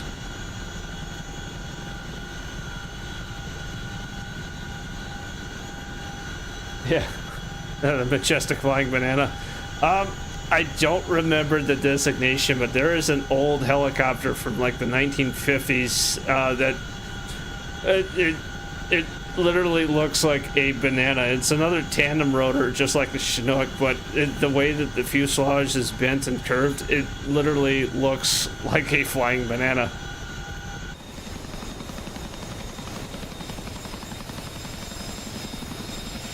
It looks good, sounds good. I think Eagle Dynamics did a good job with this. Some systems definitely needed a little bit more time in the oven, but I'm pretty sure they'll get it there. And especially with the logistics system, I'm looking forward to this because I love the logistics side of combat operations.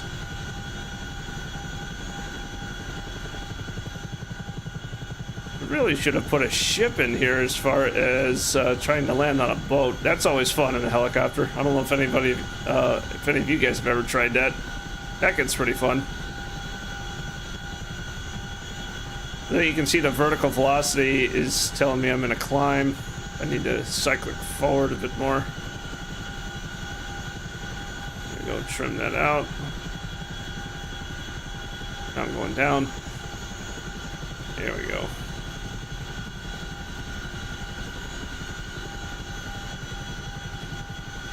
Doing over 100 knots with 15,000 pounds of cargo on board and full fuel tanks. Whoa.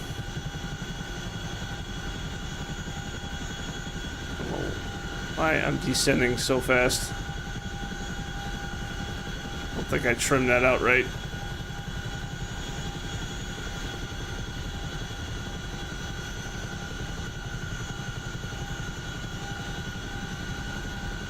This is definitely going to be... well, getting a hand on this now, it's good training for whenever the DAFCS system is fully functional, because then you'll know how it feels whenever it's normal, or whenever it's not normal, but you'll still be able to handle the aircraft. I mean, I know they'll like more features very early on, but sometimes that can help teach you some things. I know the F-16 was widely considered. That one should have stayed in the oven a lot longer before it released in the state that it did. However, it did. I got it early on too, and yeah, it kind of stunk at first, but it did do me some good learning how to do manual drops.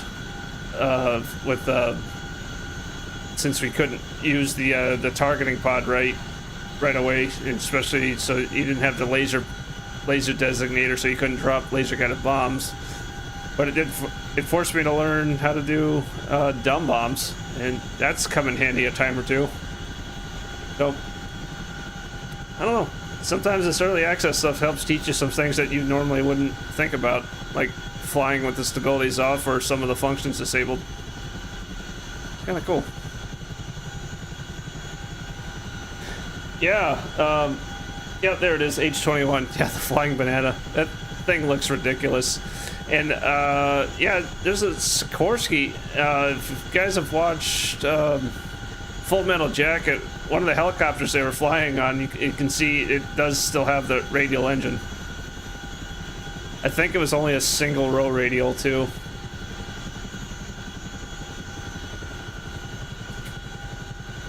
Yep, gonna buzz the tower.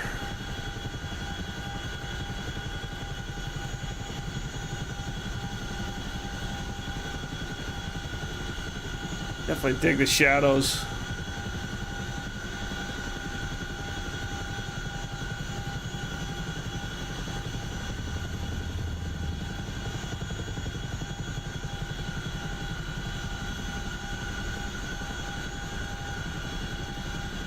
Let's see, where am I going to put this thing today?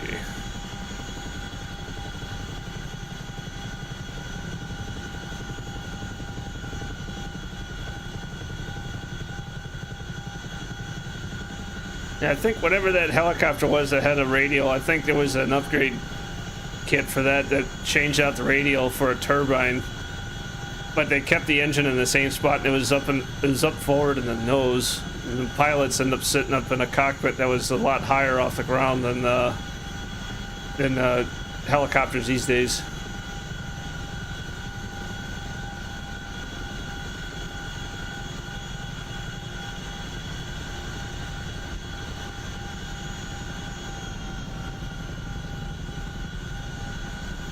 And right after we land, we hit that trim reset.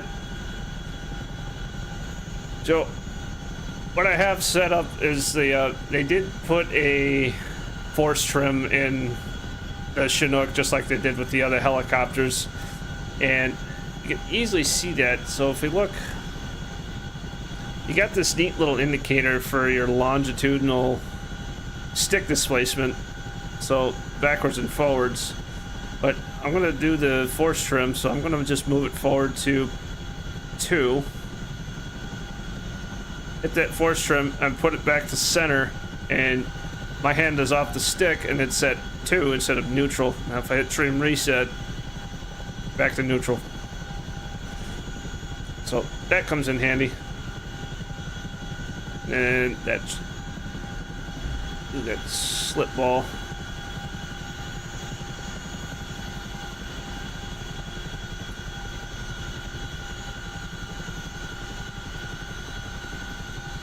Some airspeed. We're in ETL. I'm going to do a left-hand turn. You notice how it's going to the left, but if I step on it, it keeps going more left on that slip indicator. That's not normal. So the ball is backwards in this current iteration. Imagine that's going to get fixed. That's another known bug right now. Back to normal. There we go.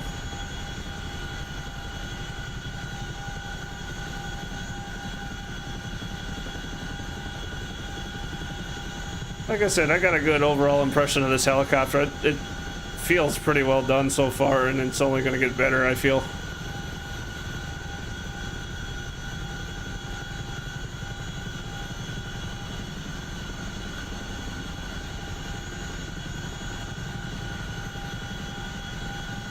I haven't done any pinnacle landings or anything like that. I'm not that bold yet.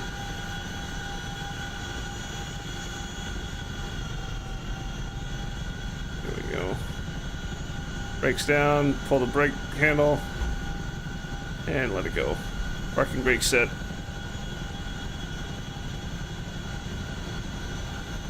Piston powered, yeah. Alright. There is the Chinook, everybody. Let's see. It's 8 o'clock. I still got some more time. Guess what?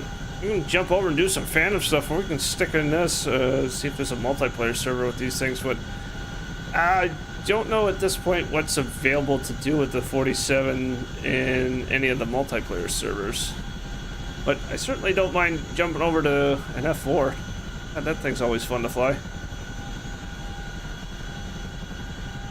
Give me another sip.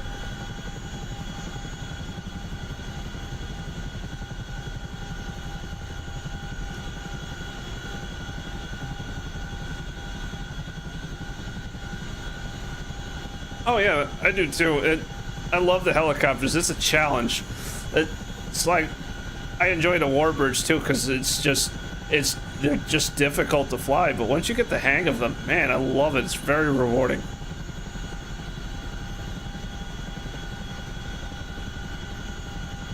A lot of fun with some of the stuff that's just a challenge to start with, just to fly the darn thing. And what 47 driver was saying, once the DAFCS, the DAFX system is fully fleshed out, he said this thing is just, it's very easy to fly. Like with the turn coordination, hover hold, the altitude hold modes that it'll do, it looks pretty good.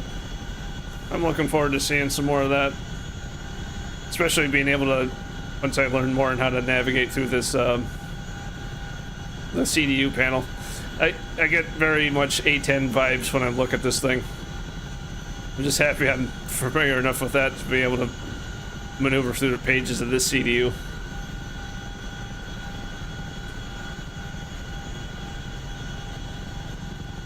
Index.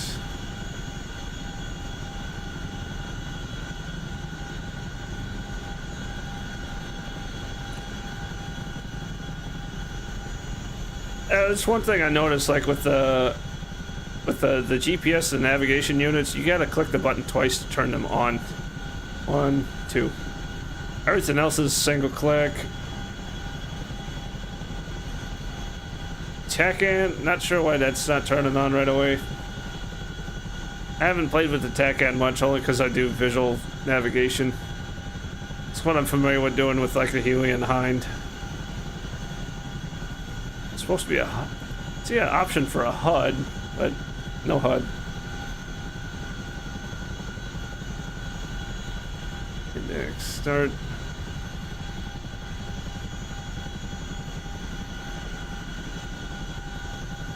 Those are showing a line, but like I mentioned earlier, the alignment does not matter right now, at least as far as this version.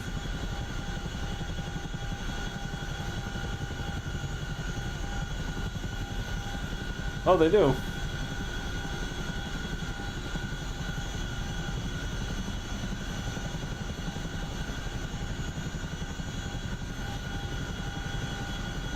Yeah, I feel you there for the dogfighting. I got disappointed with that early on, but that was before the spotting dots and everything like that. Because once I upgraded to a better monitor, what I was able to see in 1080p all of a sudden just wasn't there, just because the pixels were that much smaller. I'm kind of glad that they did that spotting dot thing to help visualize the bandits, just because of the limitations of modern hardware and the pixel density and everything. But yeah, it's a bit of a challenge, but stick with it.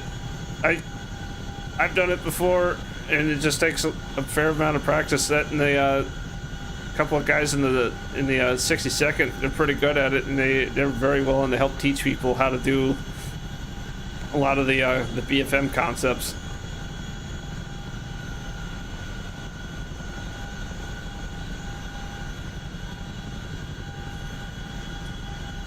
Nice. All right.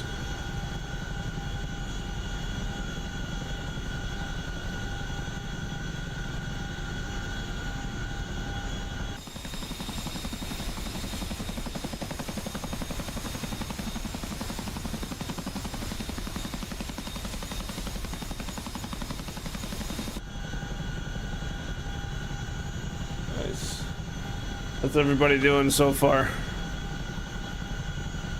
So, I'm about at the limit of what I can do with the CH-47 in its current form. Seeing the boxes, that's pretty neat. And the dynamic cargo is definitely interesting. It's going to be nice to see how the cargo system plays out, especially for multiplayer, because doing like the combat logistics, especially if you gotta, with dynamic campaign. I'd be interested to see when dynamic campaign comes out, because I know logistics will be a big thing, because if you use up a lot of like, just say you're just dropping a lot of bombs and you need bombs at your airfield, you got to get them in there somehow, and I think both this and the C-130 are going to fit the ticket for that. You know what? Let me go put a, drop a Tarawa in here. I've not tried landing this thing on a boat yet.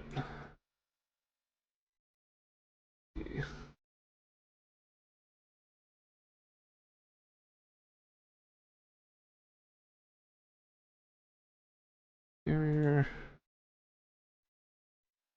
Tarawa in here.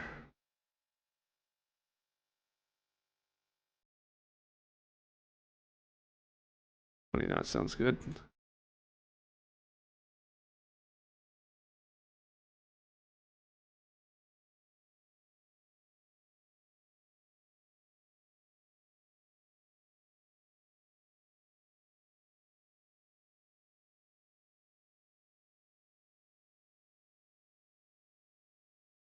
Right, waypoint, and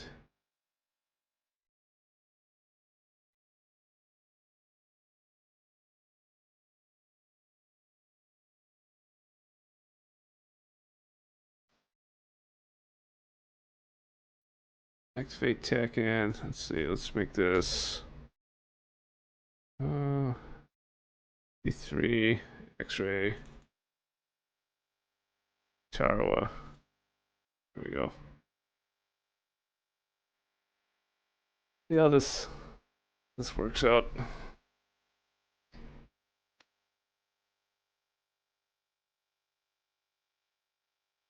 Cancel. How far off the shore is that?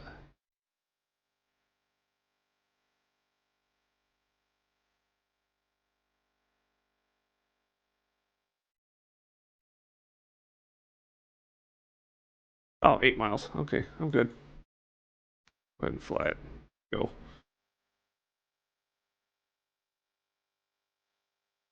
You know, I haven't heard about it, Mi-26. No.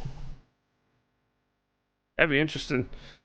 Because I know for the longest time the Mi-8 was the king of logistics, because it could carry the most weight. But this thing beats that easily. Like I said, between fuel and cargo, this thing could take 25,000 pounds worth of stuff. I think the Mi-8 is limited to 10,000 pounds. Right. Battery, APU.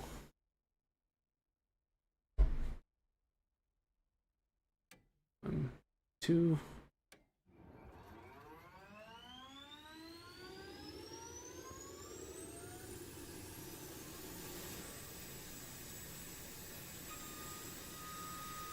Nice. Generator on, power transfer unit 1 and 2. Good. Acknowledge off all my warnings. Right. Engine backup power controllers.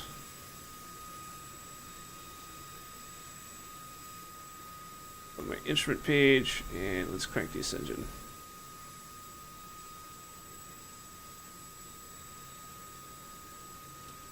%.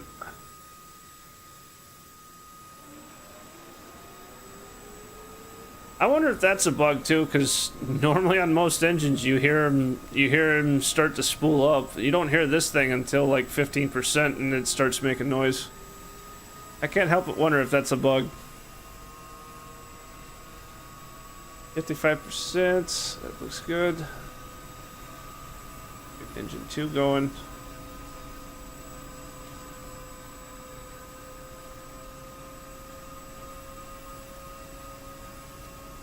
%, start her out.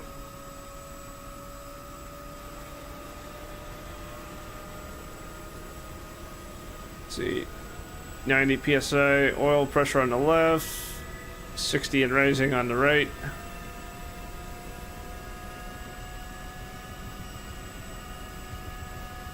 Looking good, looking good.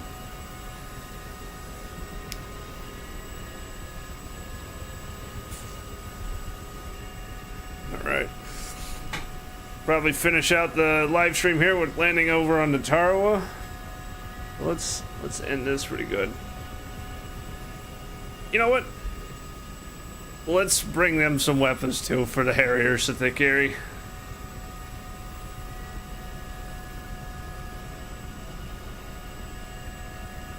Let's see. Let's bring them some.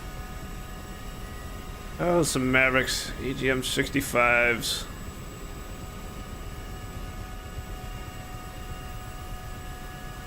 Let's bring them 2 crates worth of that. Let's bring them 4 crates, why not?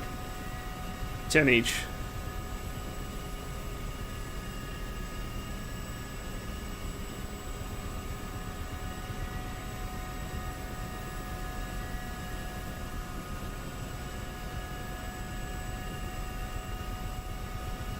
Two crates for 65s, and let's just bring them some big ones, 65 Gs.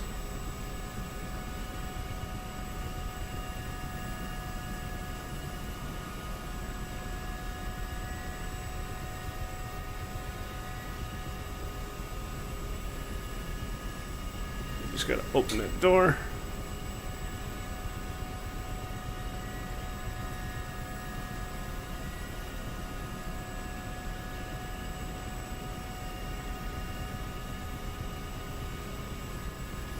Ramps just went out. So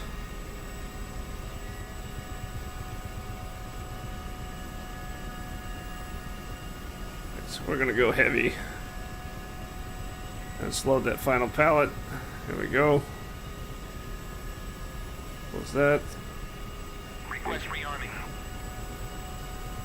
Copy. Ready.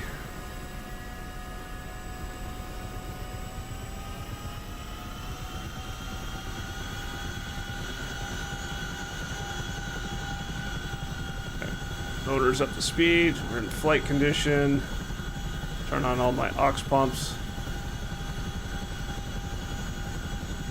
Gen 1. Gen 2. APU gen off. APU off.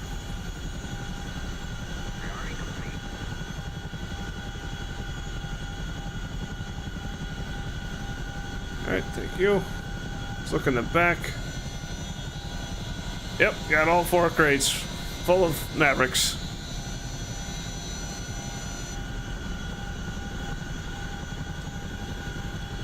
Alright, let's turn on my lights.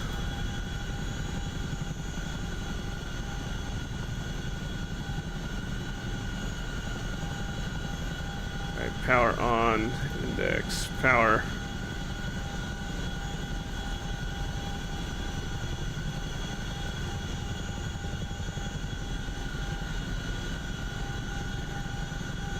ASE, RWR. Now the RWR should light off whenever I get airborne because it'll pick up on the Tarawa. Let's go ahead and turn her up. Turn on my AFCS. Looking good.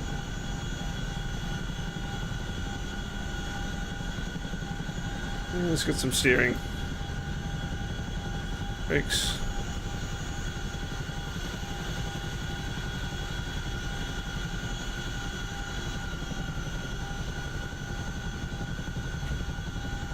Oh, that again. Oh, I bugged the parking brake. Huh. Alright, I guess we're doing it that way.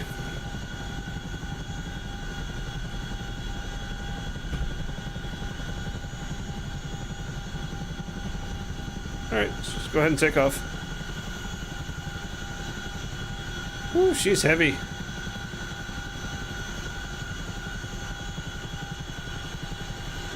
That took a bit more torque, 66% to get off the ground. Normally when you're light, it's like 38% torque. And Tara was off to the northwest. Alright, let's head over there.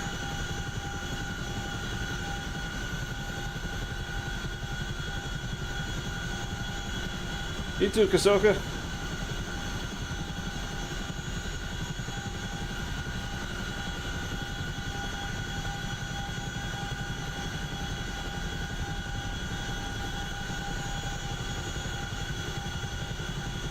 Pull in some more torque. Here we go.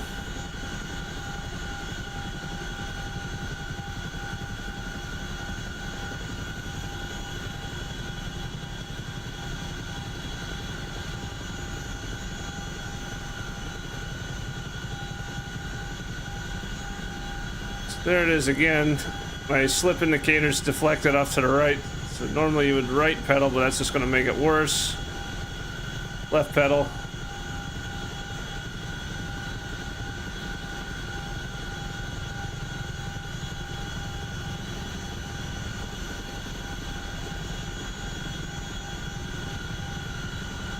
Where is the Tarawa?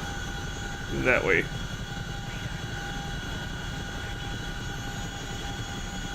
Alright, I don't know if you guys heard that, but I just heard the RWR call out a radar.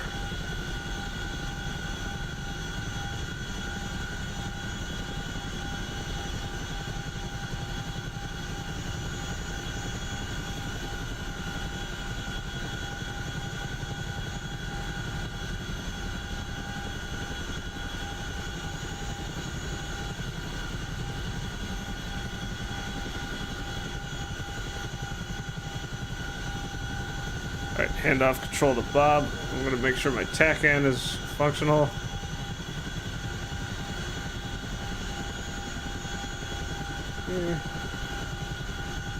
Not able to get the tack end working. Let's see.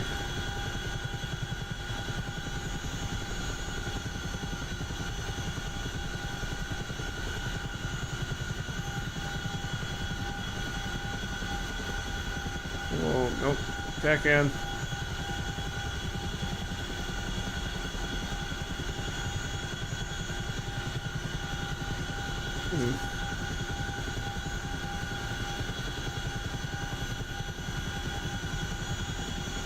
Nope, sorry guys, I don't know how to get the tack end to work. So I can supposed to be able to turn it on here. And I got nothing.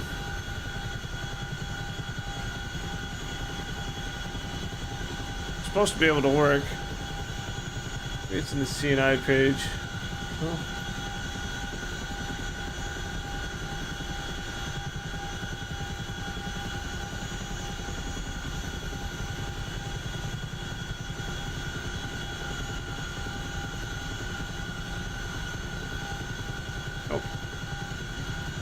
Alright, just do it the old-fashioned way.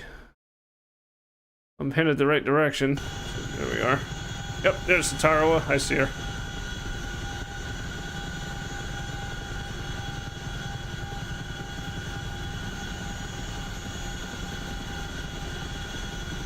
Turn off the autopilot.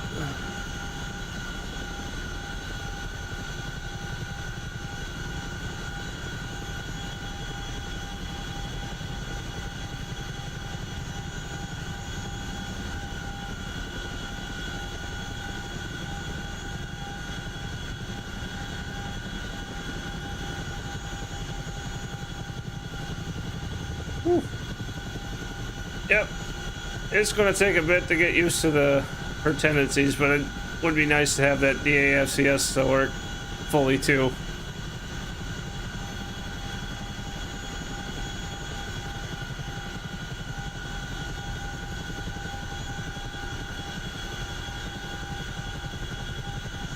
I know at some point I need to start slowing down.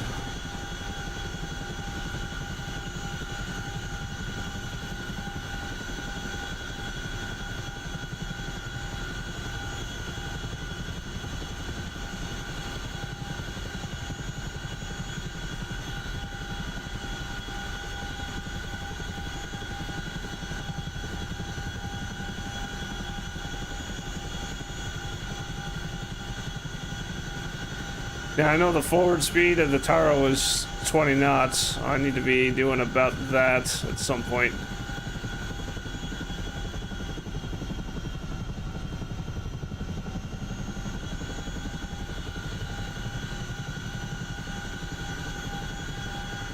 Maybe about 60% on my collective, or power lever, sorry. I know it's a collective. Whoa, whoa, whoa, whoa! This ain't gonna be... And I'm dead. Yep, that's gonna take more practice. Alrighty. Well, that was fun. I hope you guys all enjoyed that. I enjoyed you guys hanging out with me for the last 2 hours. It's been fun. So, thank you guys for watching. Hope you guys enjoyed this Chinook, and I will be doing more of this in the future because this is just fun. So, hope you guys had fun too. And with that, thank you guys for watching, and we'll see you next time.